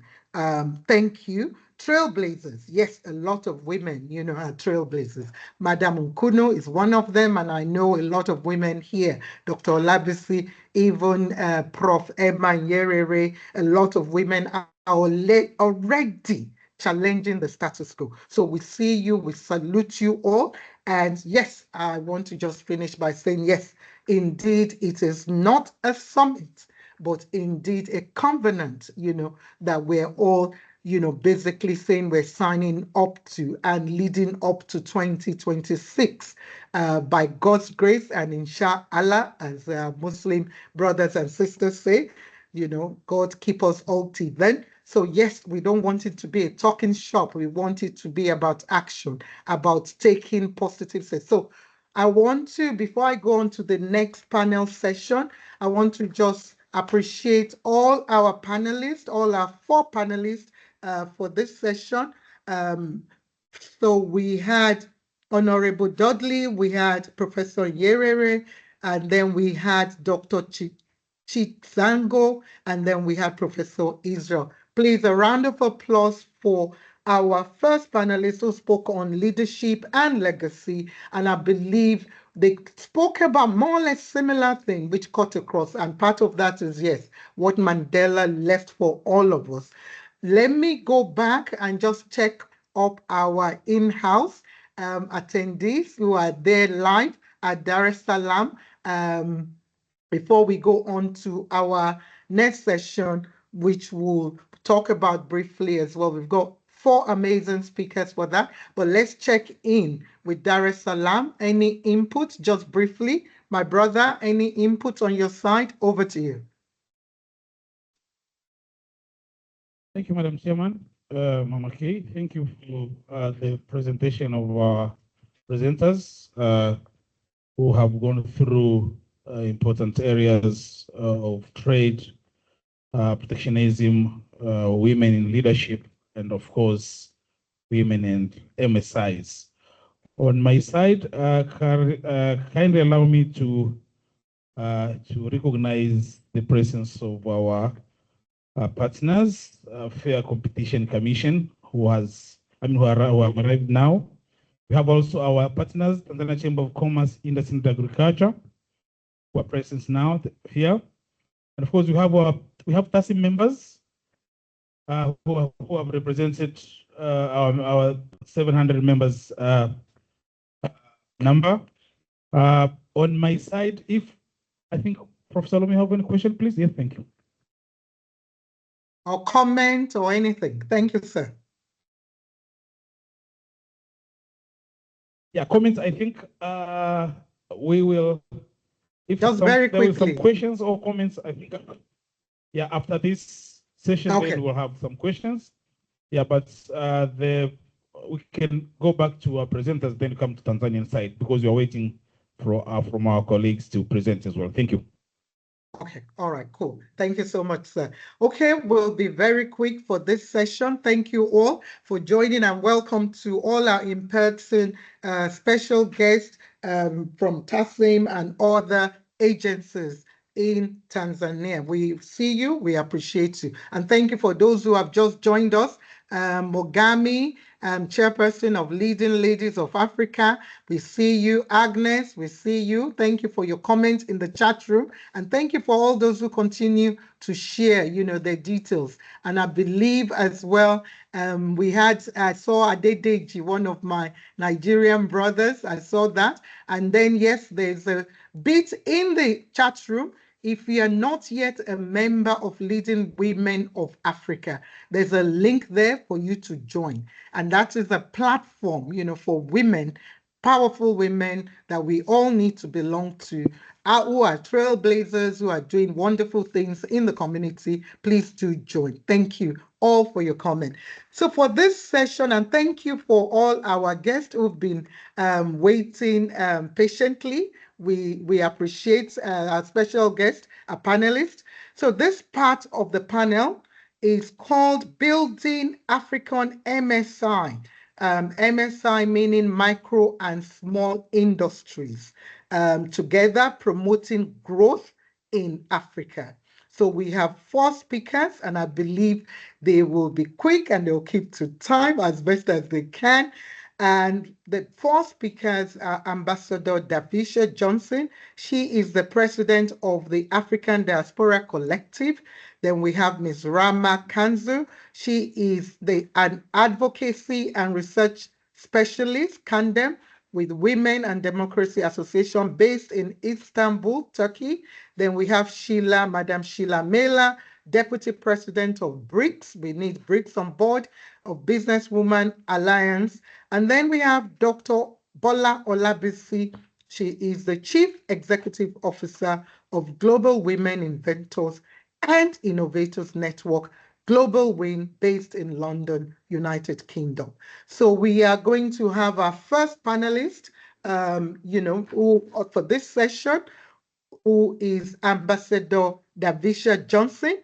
She is based in Ghana, and Ambassador Davisha Johnson is the CEO of the African Diaspora Collective Group and UN's ambassador for the African Diaspora Collective USA. She champions diaspora engagement, sustainable development, and youth empowerment across Africa. For me, yes, it is important, and for all of us, to have that perspective, because it's not just about the continent, but our African sisters and brothers, children, young people, seniors as well, in the diaspora. So we welcome you, Ambassador Johnson, for your input, and over to you. If you could just unmute yourself.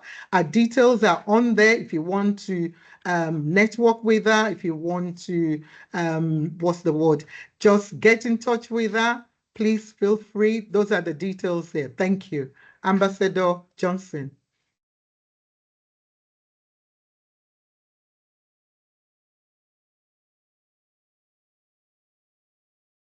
Okay, I'm trying to make sure we still have Ambassador Johnson in the room. Let me just quickly check.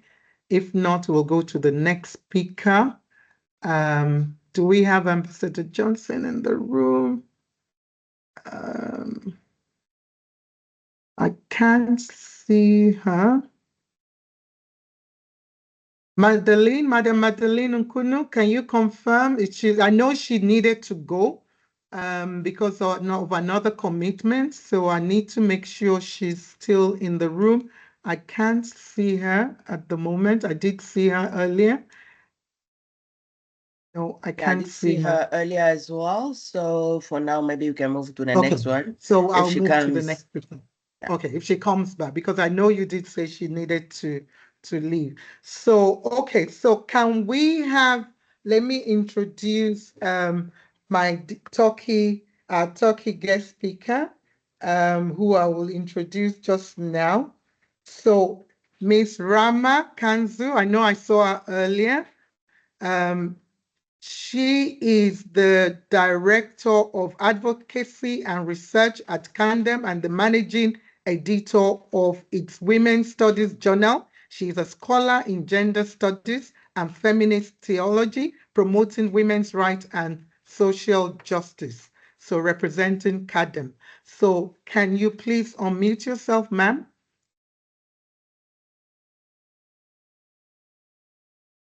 I know I saw her earlier. Everyone. Okay, is that you? From Turkey. Okay, all right, awesome. Thank you. Hello to everyone and good afternoon. Greetings from Turkey. My name is Rama Kanzu and I have the honor of representing CADEM, the Women and Democracy Association today. I work within CADEM's International Relations Department, where we focus on building global partnerships and representing our organization in international platforms and advocate for women's rights and gender justice. And it's really a great honor to join you today and to represent CADEM in this important gathering. As Mrs. Madeline knows, we had the pleasure of first meeting the inspiring leadership of the Leading Women of Africa group during our visit to Cape Town earlier this year during our W20 Inception meeting visit. And it is a privilege for us to now take part in the summit launch. And we look forward to building meaningful collaborations, inshallah, through this initiative. Particularly in areas such as women's leadership, empowerment, and education and inclusive development. And now allow me to briefly introduce CADEM, the organization I have the honor today to represent. Well, CADEM is the Women and Democracy Association that was established in 2013. And it is a non-governmental organization that aims to build a just society where women feel safe and can live in a manner befitting human dignity, based on the principle of equality in existence, justice in responsibility. With our 55 representative offices across Turkey, CADEM operates in areas such as women's rights, equal opportunities, combating violence, academic contributions, and civil activism. It's also active internationally as an executive board member of W20, founded within the framework of the G20. CADEM also participates actively in the annual summit and contributes to shaping women's policies. And as an organization based in Turkey, we are proud to be part of a country that has continuously strengthened its ties with the African continent over the past 2 decades. We actually believe in the importance of building bridges between our societies, not only through diplomacy and trade, but also throughout the civil society cooperation and shared development goals. Turkey and Africa share a deeply rooted and evolving partnership built on mutual respect, shared values, and the vision of inclusive development. Turkey has emerged as a key strategic partner to the African continent with over 40 embassies across Africa, growing trade ties, and now that exceeded $30 billion annually. And development programs spanning education, health, infrastructure, and women's empowerment. Also, Turkey's engagement reflects a long-term commitment to inclusive development, such as the initiative led by the First Lady, Ms. Emine Erdogan, that have also contributed to elevating African women's voices through craft markets and entrepreneurship support. Allow me to give you a clearer picture of our work in women's economic empowerment. I'd like to highlight 2 of CADEM's recent initiatives that support women in business entrepreneurship. We have the Empowering Women Entrepreneurs, a project called Women in Innovating Program. So KADEM's Women in Innovation project supports women entrepreneurs across a wide range of sectors, from biotechnology to software, artificial intelligence to health, food and agricultural technologies. Through this program, women participating in entrepreneurship camps receive both financial and in-kind support. Throughout this journey, from idea to planning and from planning to implementation, since 2015, over the course of 8 camps terms, and the program has awarded a total of 2.3 million Turkish lira in cash prizes, along with office and prototype workshop accesses, B2B networking, crowdfunding opportunities, investor meetings, mentorship, and consultancy services, providing entrepreneurship training and guidance to hundreds of women in Turkey. If I have time, I can also mention another project, if you allow me, if time is, do we have plenty of time still? Okay. Not plenty of time, but briefly, if you can briefly. Okay. Yeah, thank you. Briefly, the other project we have is for a supporting project for women's cooperatives. It's called CoPro. It's a project to strengthen women's participation in economic life. KADEM launched the Women's Cooperative Support and Coordination Center project. Through this initiative, actually, comprehensive support is provided to women's cooperatives in areas such as institutionalization, financial sustainability, and market access. This is a brief introduction to this project. I know we're running out of time. That's why I just ended the project with that. And last thing I want to say is that we are currently engaged in a promising partnership discussion under the framework of the AFRICON Summit, and we strongly believe that the AFRICON will achieve significant successes, and we are committed to establishing a solid foundation for these collaborations, with the aim of creating meaningful opportunities for women entrepreneurs and leaders, both across the African continent and Turkey, inshallah. I'm truly honored to be part of the AFRICON MSI Summit journey, and we look forward to building meaningful collaborations with like-minded institutions across Africa. Thank you once again for this opportunity, and we wish the summit a successful launch and impactful outcomes. Thank you, thank you, thank you, thank you, thank you very much, Madam Rama Kansu. Thank you very much, Shukran. Thank you for your inputs. You were straight to the point. An NGO who is doing so much in Turkey, and as well already, working, in collaboration with some African countries, and the fact that yes, I can verify, and I can, say that yes, Turkey has already a lot of links in Nigeria and South Africa already. And I saw in the chat room, Mr. Adedeji already saying he wants your email. So there's already links and collaborations and networking and partnership. But thank you for definitely saying we need to have more meaningful collaboration and partnership, and especially in terms of not just trade, but in education and infrastructure, and to continue to build bridges between Turkey and African countries. We appreciate you. So please, if you could share your contact details for anyone that might want to reach out to you directly, or if they want to go through the Leading Women of Africa, they could, just share that in the chat room. So please feel free to do that. We appreciate you. So just to go back to the chat room, I can see a lot of chat in there, and I don't want to read all of it, but I really appreciate those who are, taking the time to connect and to, just highlight a lot of things, in there. Margaret Tolley, we see you, Dr. Margaret Tolley, LWA nominated leader in Cape Town last year, and the work you're doing and the clarion call you're asking for women, that, may every woman stand up and do what is right, to hold each other a hand right from the doorstep. So I completely agree with you.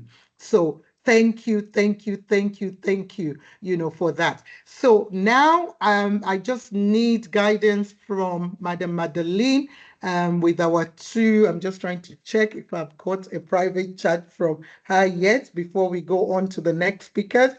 So we're supposed to have Madam Sheila. Is she here? Because I'm trying to find her. Madam Madeline? Yes, Madam Sheila is here. Lerato. Okay. Okay, all right. So we will welcome Madam Sheila. I'm sorry because some of the names I'm looking at it, but I'm not sure I've done a search. So let me introduce Madam Sheila Mailer. She is the award-winning president and CEO of Mailer Holdings, which is a leading diverse ventures across transport, mining, construction, and investment, a visionary leadership champions innovation, sustainability, and women's empowerment in Africa's business landscape. I remember Madam Sheila, she won an award as well under the Leading Women of Africa, and a powerful woman doing so much, putting back in the community, not just in terms of business, but helping in terms of transportation and, just doing so much across South Africa. So Madam Sheila, if you are ready, if you could please unmute yourself, ma'am. And we're still talking about the topic for this panelist is building African MSIs together, promoting growth in Africa. Madam Sheila? Good afternoon, ma'am. My name is actually Lerato Maela. Ms. Sheila was unable to join us today. Oh, She okay. asked me to just deliver a message on her behalf because she has some urgent matters to attend to. Okay, thank you, Ms. Lerato. Yes. Welcome. Thank you for having me today. I'm just going to jump into the message that she asked me to deliver. The message reads as follows. Can you please put your mic up a little bit? Thank you. Yes, it's better now. Put it up a bit. We could hear you, but it wasn't loud enough, please. Okay. Thank you, Is it better now? It's better now. Thank you, ma'am. You're welcome. Her message reads as follows. Honorable Chairperson, esteemed guests, distinguished partners, fellow women leaders, ladies and gentlemen. Good afternoon, Dumelang, Jambo, and warm greetings from South Africa. It is both an honor and a privilege to address you today at the launch of the AFRICON MSI Summit 2026, a transformative platform set to energize the future of micro and small industries across our beloved continent. I thank the leading women of Africa and TASSIM for extending this invitation and for their commitment to building bridges of inclusive growth. We gather today at a moment of deep significance. July is a month that carries symbolic weight, marking Pan-African Women's Month and the commemoration of Mandela Month. The two observances are not just ceremonial, they are deeply instructive. They challenge us to reflect, reimagine, and most importantly, to act. As we close Pan-African Women's Month, we celebrate the resilience, innovation, and unwavering determination of African women. We celebrate women who, despite economic and structural barriers, continue to build businesses, create employment, and carry communities on their shoulders. From the stalls of Lusaka to the tech hubs of Nairobi, women are not waiting for permission. They are building the future. As we honor Mandela Month, we are reminded of the power of ethical leadership and inclusive vision. Madiba once said, "It always seems impossible until it's done." The very presence of the summit proves that what once seemed impossible, collaborative Pan-African industrial empowerment, is now not only possible, but it is inevitable. Micro and small industries are the beating heart of Africa's economies. They represent over 80% of the continent's enterprises, employing millions and often serving as the first step for young entrepreneurs, particularly women and youth, to break into economic activity. Yet, they face persistent barriers, such as access to finance, market linkages, digital integration, and infrastructure gaps. These barriers are not just economic, they are systematic and structural. And unless we tackle them head on, we are risking leaving our most dynamic and visionary entrepreneurs behind. This is where the BRICS Women in Business must rise to the moment. As the Deputy Chairperson of the BRICS Women's Business Alliance South African chapter, I'm deeply aware of the power of networks and solidarity across borders. BRICS represents 40% of the world's population and a growing share of global trade. Our collaborative potential is immense. Through the Women's Alliance, we have the unique opportunity to offer the following. Firstly, to champion South-to-South investments, that is, facilitate intra-BRICS funding for African MSIs, particularly those led by women. Secondly, we foster innovation transfer. This is sharing the best practices in technology, green industrialization, digital trade to leapfrog development stages. And thirdly, we bridge policy and practice. We advocate for inclusive policy frameworks that move beyond tokenism to truly gender-responsive support systems. Africa cannot be a footnote in global economic narratives. We must shape our own story, and women must be at the helm. The AFRICON MSI Summit 2026 is not just a conference, it is a call to action, a call to mobilize investment, policy coherence, digital platforms, and mentorship ecosystems. Let us ensure that women-led MSIs gain visibility across the continent and beyond, that public-private partnerships are unlocked to finance inclusive industrial corridors, and that digital tools are localized to support scalable and data-driven growth. I envision a summit that catalyzes continental trade among women-led businesses, a summit that helps small become strong, informal become formal, and local to become global. Today, we are not just launching an event, we are igniting a movement. To the entrepreneurs that are listening, your dreams are valid, your businesses matter. You are the architect of Africa's economic stability.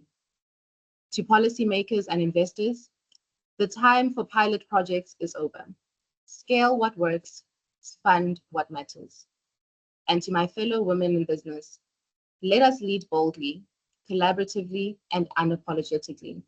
The future of Africa is not only young, it is entrepreneurial, it is female, and it is now. Thank you so much. Wow, wow, wow, wow, wow. Thank you, Ms. Lerato Mela. Thank you for, representing Madam Sheila, who couldn't be here. I know if she could make it, she could have been here, but thank you for delivering a speech and focusing on those powerful points that she mentioned, having inclusive vision. And yeah, women are not waiting for permission, but already taking bold steps, and the power of networking, which is what Leading Women tries to do. And obviously, yes, we need to pay attention to BRICS. We now have more African countries that have joined BRICS, and we need to use the opportunity, like you said, for South-South investment and much more.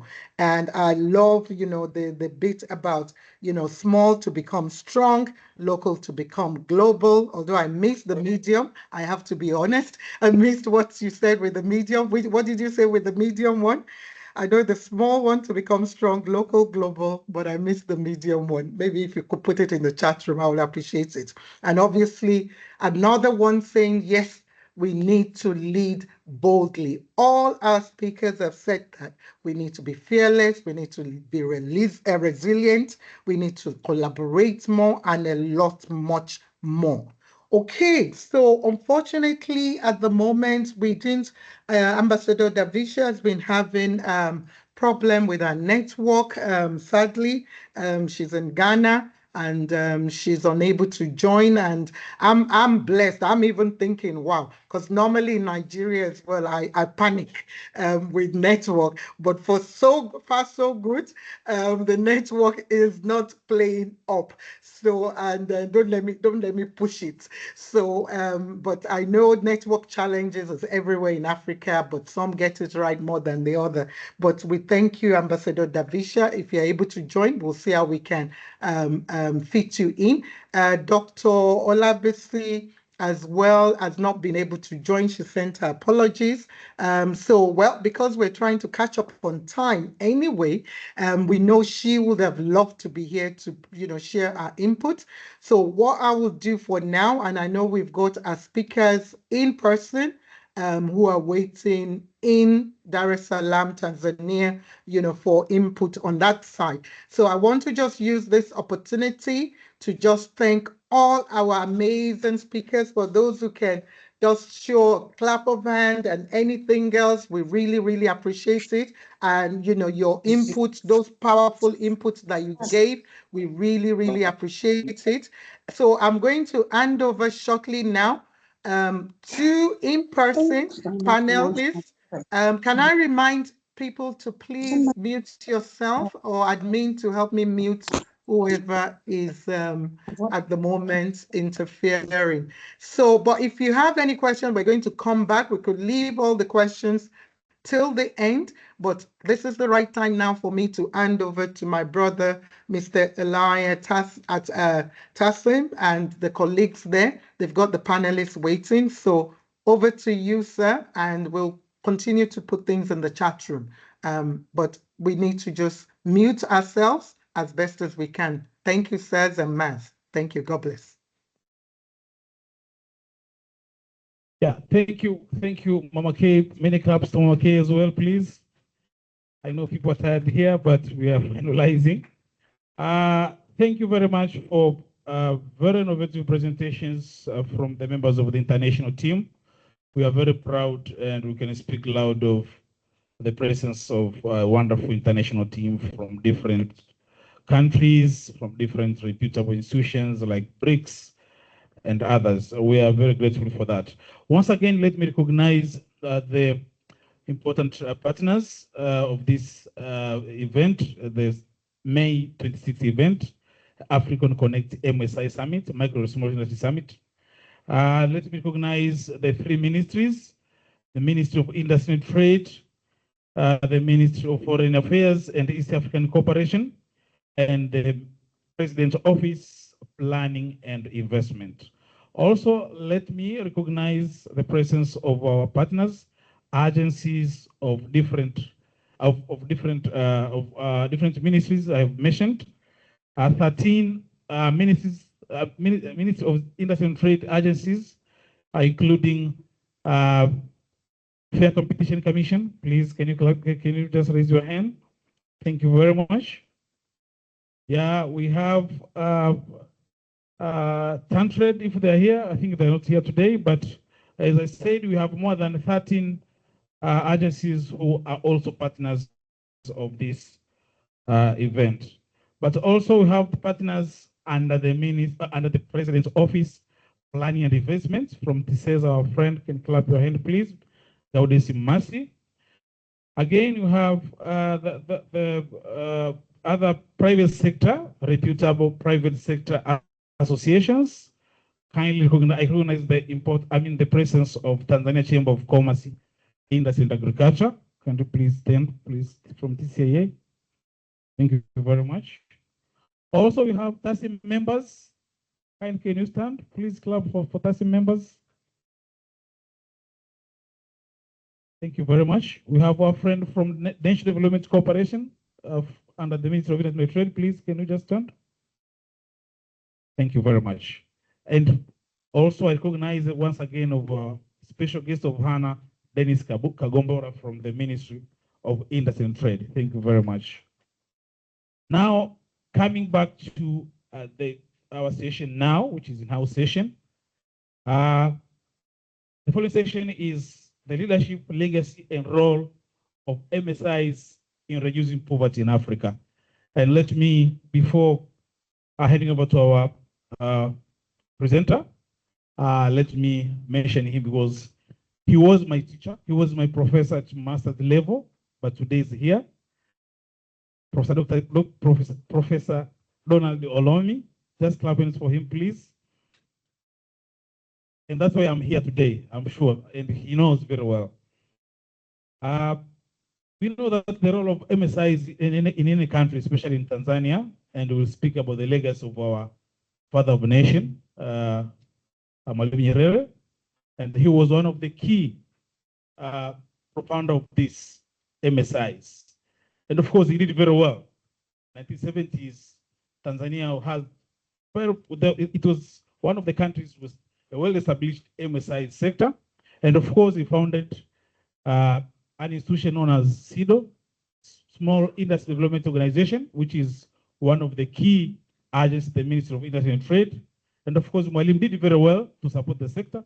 And let him not finish, let I welcome Professor Olomi to deal with this. Thank you very much. Okay, thank you very much. Thank you very much for the kind words and for the welcome and for the honor to invite me to speak in this very important platform. So my name is Donat Olomi, as already introduced, and I've been working in this space for more than 30 years as an entrepreneur, as an educator, as a researcher, as a consultant. And I still lead IMED, which is a private business development services provider.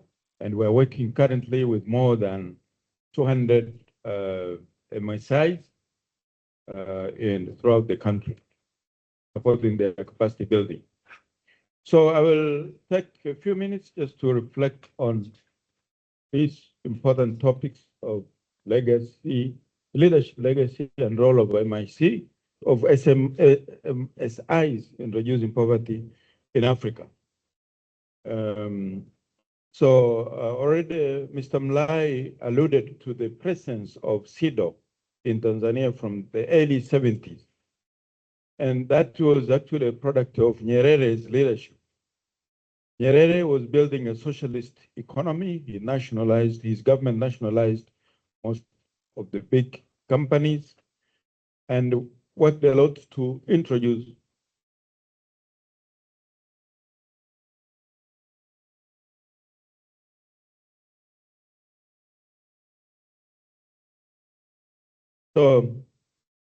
Nyerere was building a socialist economy, and his government constructed a lot of big factories and nationalized foreign ones. But what you could say paradoxically, he also invested a lot in small industries development. So he recognized the importance of building the industrial of Tanzanians, starting with small enterprises, small industry. That is why the Small Industry Development Organization was introduced. And when he left office, there were regional centers in every one of the regions. So, and until now, these are still functioning, and SIDO is still there playing that role. And we have actually many leaders, presidents, ministers, heads of agencies who have contributed a lot in this agenda. And even today, we see what Mama Samia is doing and what the ministry and the agencies that are represented here supporting the association, what they are doing to champion this agenda. So that is very, very, very important and needs to be acknowledged.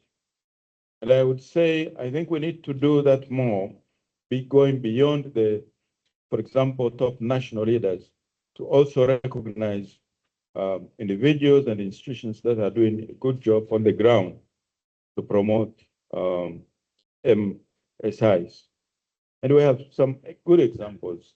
And I think these kind of platforms and the planned conference or summit next year could also provide an opportunity to recognize such champions. Now, in terms of the role of MSIs in poverty reduction, I think there is no question that they play an extremely important role in improving incomes, creating jobs, providing goods and services, and also being a source of supply for the other sectors. So there is no question about that. So what we can discuss is how is that working out, and probably what can we do better. I think it is important to recognize the changing landscape of micro and small industries. Traditionally, we have looked at this as businesses that are doing very basic secondary production of raw materials from agriculture and other sectors, using manual labor or very basic automation, serving local markets, basically such kind of organization. But this is changing gradually, and I think it's going to change a lot in the future because of the changes in technology. And now you have an increasing number of businesses that are working throughout the value chain. So it might be a farmer, but if you go to the farm, you will say, actually, this is not a farm. This is also a small industry.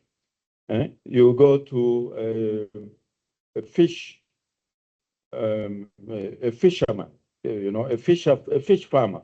Similarly, the case, you go to someone involved in horticulture. So you have now an increasing number of businesses that are changing completely the business model, integrating technology, working with digital tools, working with machineries, working with local markets, but also international markets digitally. And maybe at some point, we might rethink the definition of micro and small industries. But also, we have big challenges arising from, for example, urbanization, presenting a big opportunity for this kind of businesses. And also, we have the change in technology is presenting big challenges in terms of taking away some of the jobs. And these industries actually will have to be one of the opportunities for the world, not just Africa, to create new jobs. Because as existing jobs disappear, we have to find ways of creating new jobs.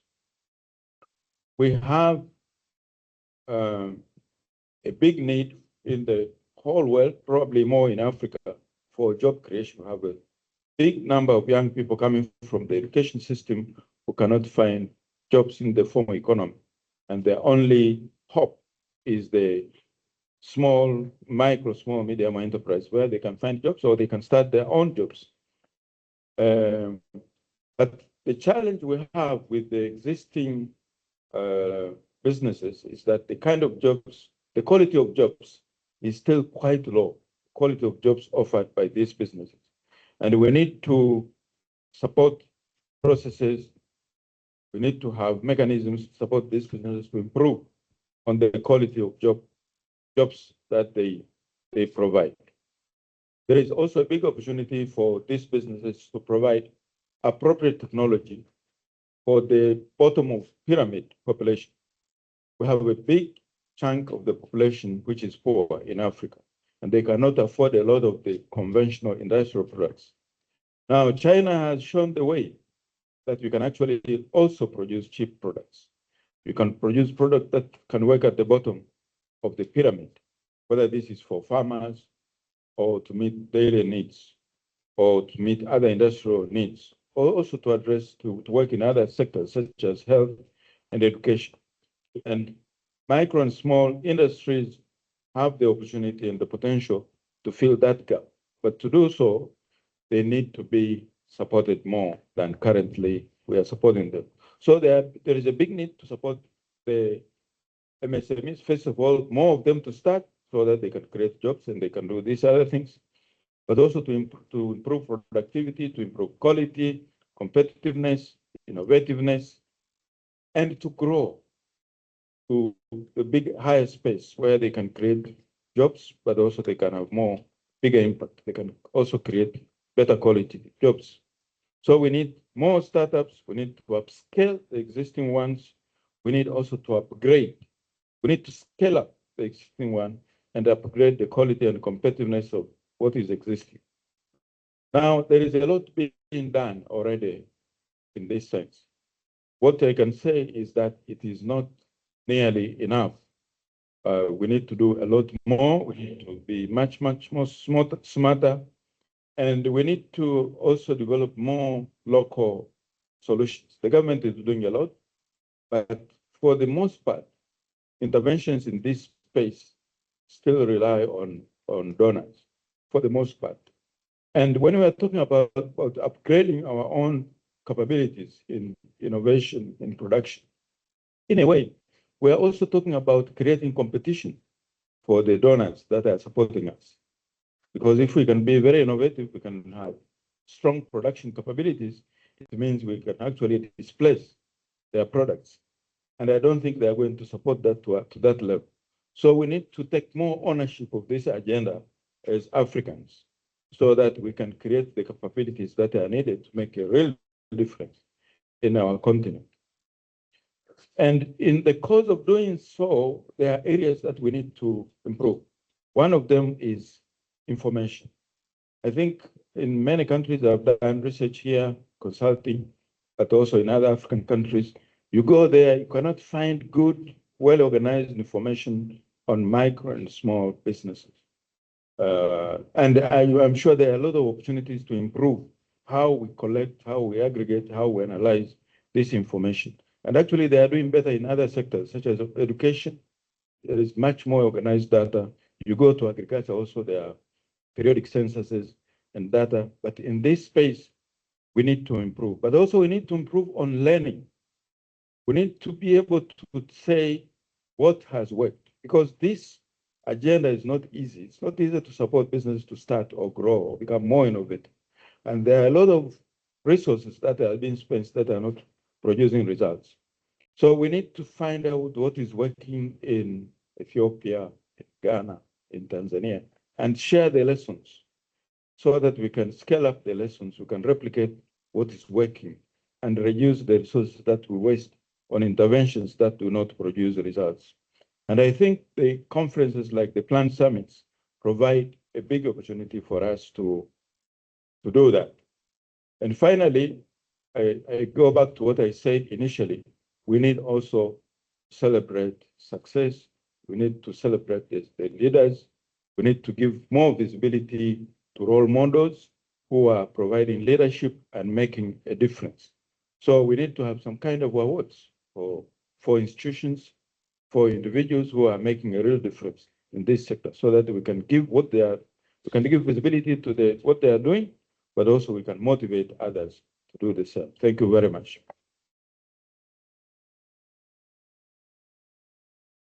Thanks again for my professor and my mentor as well.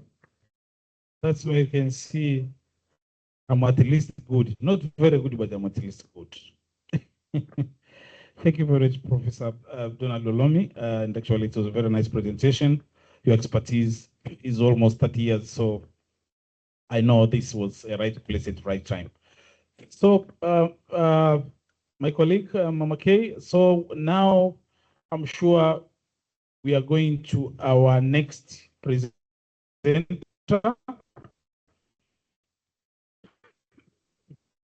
Sorry, as I said, we'll have some comments and questions after the presentations.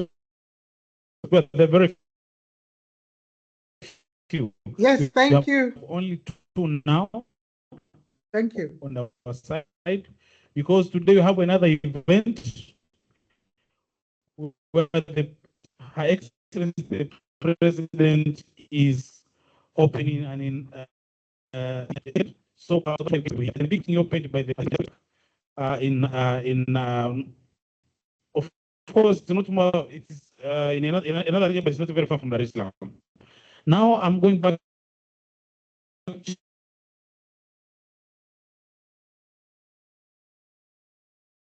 to my friend Mr. Dennis Agumbora. Once again, claps for him. He's from the Ministry of and he's officially representative from the ministry, who has been sent by the ministry from the Dodoma, sorry, for this session. Thank you, sir.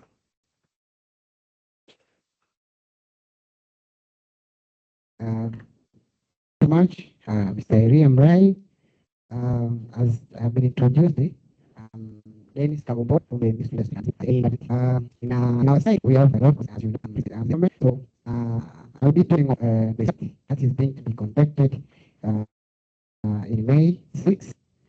It is going to be significant for the Tanzania in the African continent as well. This summit is expected to bring together stakeholders from various groups within the MSI sectors. This summit is expected to serve as an important platform for exchanging experience.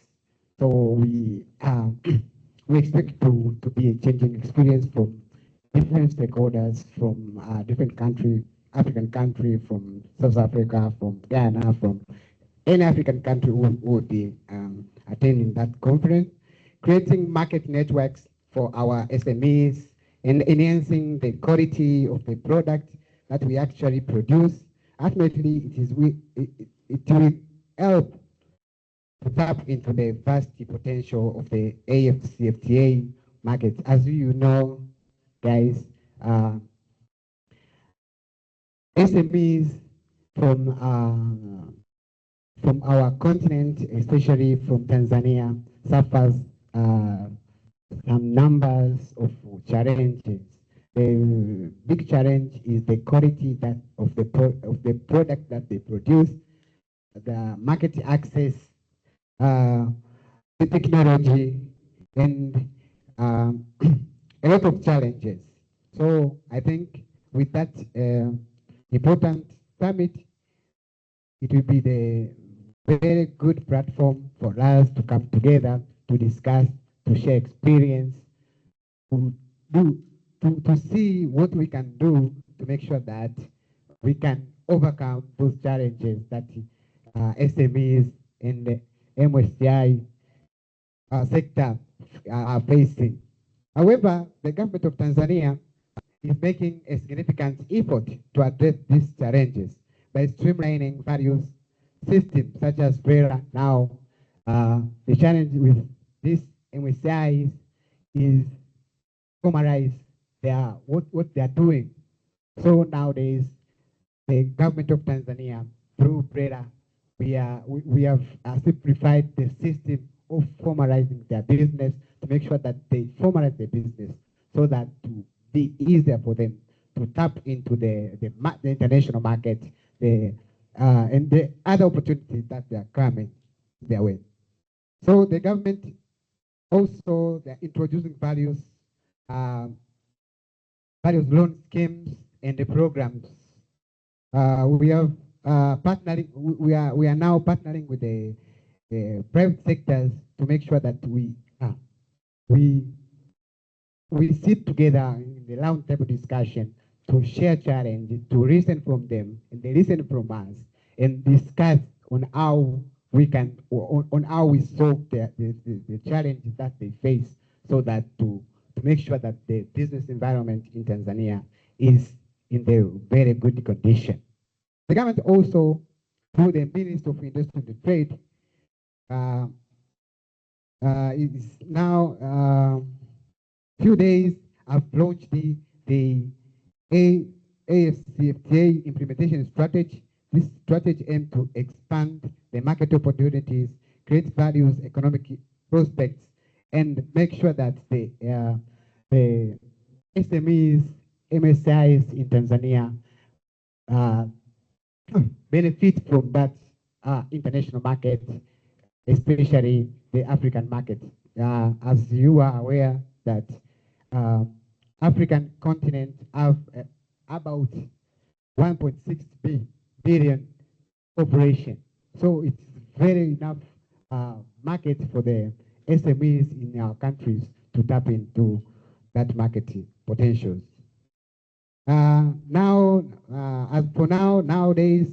to make sure that the business environment is improved, the government have decided to look on the policies that we have. For example, a few months ago, we launched the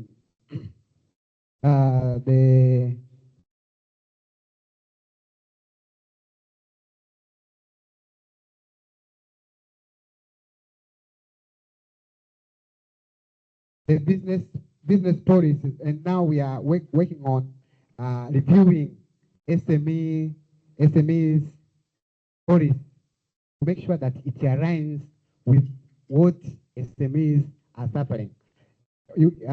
As you are aware now, the SME policy that we have is of 203, and now we are working on upgrading that policy to make sure that we accommodate the gaps, the challenges, and to make sure that the business environment is clearly and is good for the SMEs. Thank you so much for listening. Thank you very much, my friend Dennis Kagombora from the Ministry of Industry and Trade. Claps again for him, please.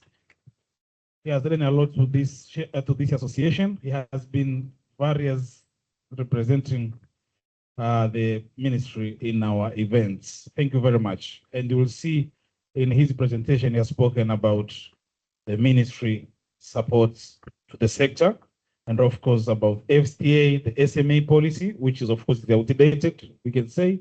The one is being finalized. I think the one was 2003, is almost 22 years. Things have changed so much, and we are going to the next levels, Professor said.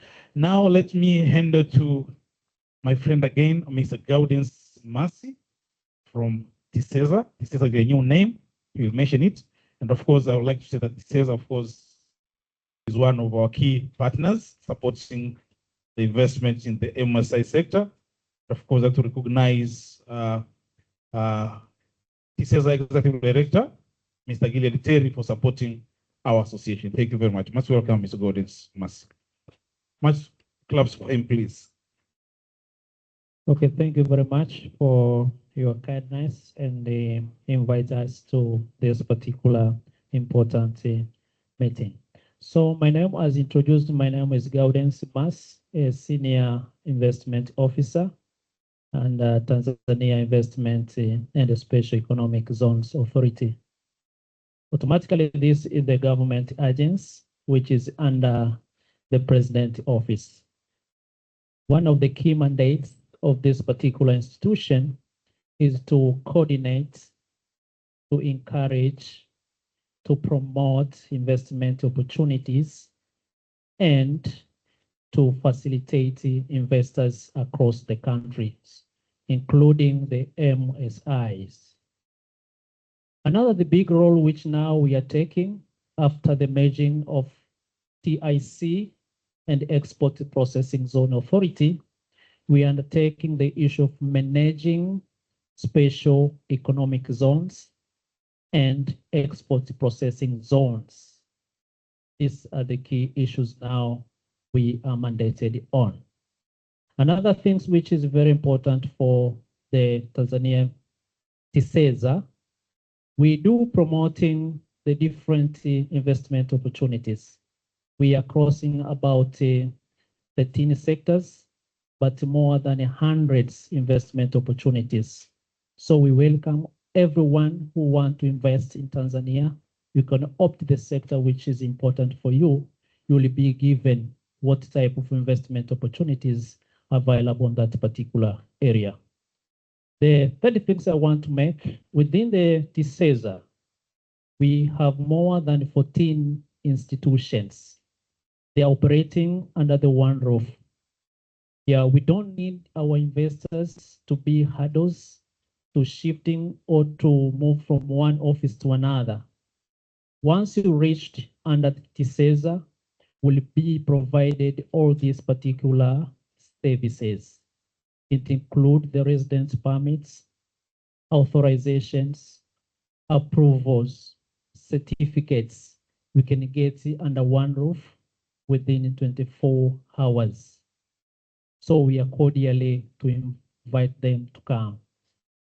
Another four things which I want people to understand, we have the different categories of investment thresholds.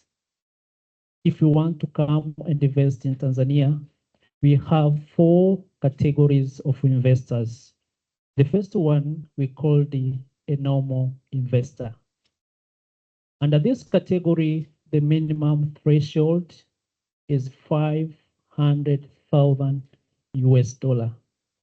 Yeah, we as investors, we can own your company 100% of your shares, or you can have the joint venture with local partners.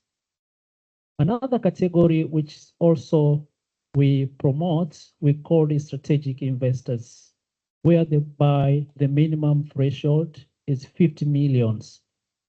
Under this category, we allow the investors to negotiate with the government. We get what we call the specific additional incentives. So you are the one as investor, you can ask the government, you can submit your proposal to the government, what type of incentives you like, either it's fiscal incentive or the non-fiscal incentives. Another area where even this MSI can play a big role, we call the special economic zones. Within the special economic zones, you can find the ICT park, you can find industrial parks, you can find agricultural parks, you can find export processing zones too. So the minimum threshold of this particular threshold or this particular category, it is a $500,000 US. So you can take your decision to come and invest within this particular designated area, of which you can sell domestically or you can sell outside all your valued processed items. The last category we call it the export processing zone, whereby the investor, you are required to export more than 8% of East African countries, because we consider the East African countries is the local market, is within the custom territory. So in order to enjoy a lot of fiscal incentive under this category, you should export more than 8%, but you can sell it domestically 20%. And the minimum threshold on this, it is $500,000 US. So on the side of incentive of which were being provided under all this category, they're being divided to depend with the scheme. The first scheme, we can say these are the normal investors. Even the strategic investor can enjoy, or those who are investing in the special economic zones. If we import all the capital items, all the raw materials, you can experience zero import duty. So this will try to reduce the cost of doing business in the country. Even the MSI want to invest the capital goods or the raw material, you can exercise that kind of incentives. Another thing which is very important, you can be exempted 75% of import duty on deemed capital goods. You can have that particular advantage. The reduction of corporate tax up to 20% for those who are investing on leather industries, pharmaceutical industries, and yeah, that's two sectors. We can enjoy 25% reduction of corporate tax. But those who want to invest in assembling of motor vehicles, assembling of Autobot engines, tractors, we can enjoy up to 10% of corporate tax. We know the corporate tax is almost 30%. But for those who are engaged much on the strategic investors, this is the slot where I told you before, you can negotiate with the government. If you want to import your capital goods or the raw materials, will be exempted 100% value added tax of 18%. Whereby for being a normal investor, you can request what you call the VAT deferment. For being a strategic investor too, assuming that you are taking loan from abroad and you are required to pay principal plus the interest rate. So we are required to withholding 10%. But being a strategic investor, the government will waive that, will want to pay that particular withholding tax. For those who will invest on special economic zones and export processing zones, they will enjoy lucrative incentives. One, you can enjoy a tax holiday of 10 years without paying corporate tax. We can enjoy value added tax of 18% for the rest of that particular project. We'll never pay the VAT on the capital goods, on the raw materials, on the equipment. This will be exempted. All this to try to reduce the costs for those who are engaged much on the export processing zone. For instance, in order also to cut down the profit or to cut down the costs, assume that you're supposed to pay VAT on utilities, the issue of electricity, waters. But who are within this particular zone will be exempted of the paying VAT on that particular zone. We treated all this particular import item as on transit goods, so we'll never pay any import duties. You will be also exempted from paying the local government levies. All this is to make sure that we reduce the cost of doing business in Tanzania. Also will be given what we call the A1 administrative vehicles, which deal much with utilities. And other things will be firefighting equipment will be given. And other things will be given for the issues of staff bus, to make sure that the staff are being transported from the production area to their residence areas. I've tried to mention just those few. There are so many, if you want to come and invest in Tanzania. Another slot, which is very important, we call the non-fiscal incentives. On the non-fiscal incentives, we are assuming that, or we know that most of the investors who are coming will bring back their expatriates. So for being registered with TASSIM and obtain a certificate of incentives, you'll be given automatic immigration quota of 10 expatriates upfront. But if you add 1 expatriate, you need now to employ more 10 Tanzanians. I know our investors, they are so much engaged on getting profits. So once they're coming and invest in Tanzania, the laws is so much clear, you can repatriate back your profits and invest into the other countries. But most of them, we encourage them to reinvest here, to continue to generate more profits, to generate more jobs, to contribute to the GDP of the country, to increase the competitiveness of the country, to use their raw materials, local raw materials, to produce more final products. To have that kind of the linkage, we can say the back and forward linkage of those materials which are being provided here. Another thing is also Tanzania is a member of MIGA, Multilateral Investment Guarantee Agency. Also, we are dealing with the issue of arbitrations.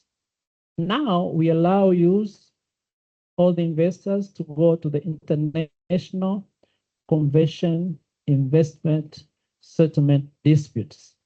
So we don't match, we know within the investment side, there is the investors to investors dispute or investors to government disputes. So the investors will be much willingly to go outside and try to file up their cases in order to get their rights.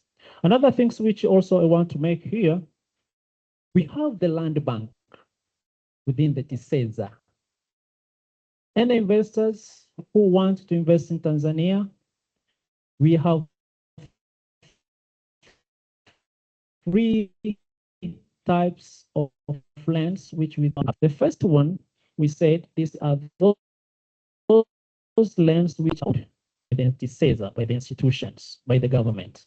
We have those lands also are being submitted from the MDAs, ministry, department, agents. And we have those lands which are being owned by individuals. Okay, so all these are the options whereby the investor, if you want to come and invest in Tanzania, we have the plans of land in Tanzania. But as I told you before, Tanzania has plenty of investment opportunities from the tourism sector, manufacturing sector, on the transportation sector, on the mining sector, on the agro-processing, on the fisheries sector, on the forestry, on the livestock. So all these particular areas whereby anybody can come and invest on that particular, and the government will provide you very lucrative kind of incentives. So I want to summarize, let us team up all African countries to boost these micro, small industries now to become the big investors through improving investment climates and the business environments. So let's see and let's meet on the next summit, which will be happen on the 2026. Thank you very much. In case of any information, I will be much available to share some more details. Thank you. Thank you very much, Clapper, for my friend here, Mr. Gaudes Masi, Senior Investment Officer from TASSIM. I'm very happy that the dispute issue is no longer an issue, because it was an issue in Tanzania. It's now the arbitration is, I think it's in London, is it? Yeah, the settlement is in London. So that was the issue, but of course, has presented very well, and I'm very sure, Madam Mandela, this is something that we can do in the near future. But I know during the event, there is a special case of investment, foreign direct investment, and our friends will be there, and they're very good to us.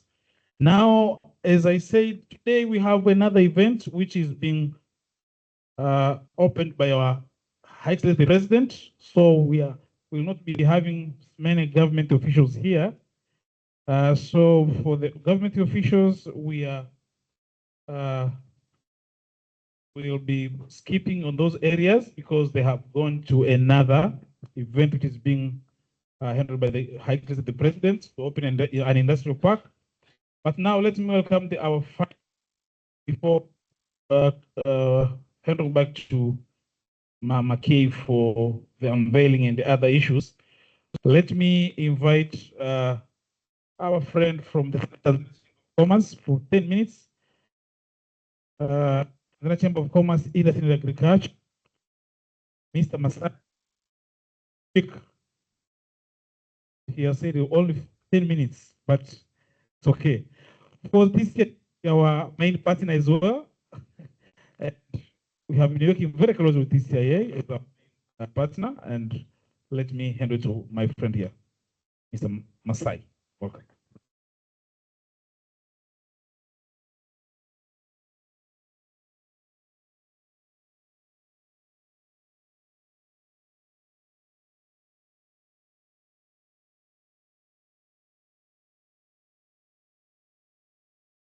Thank you.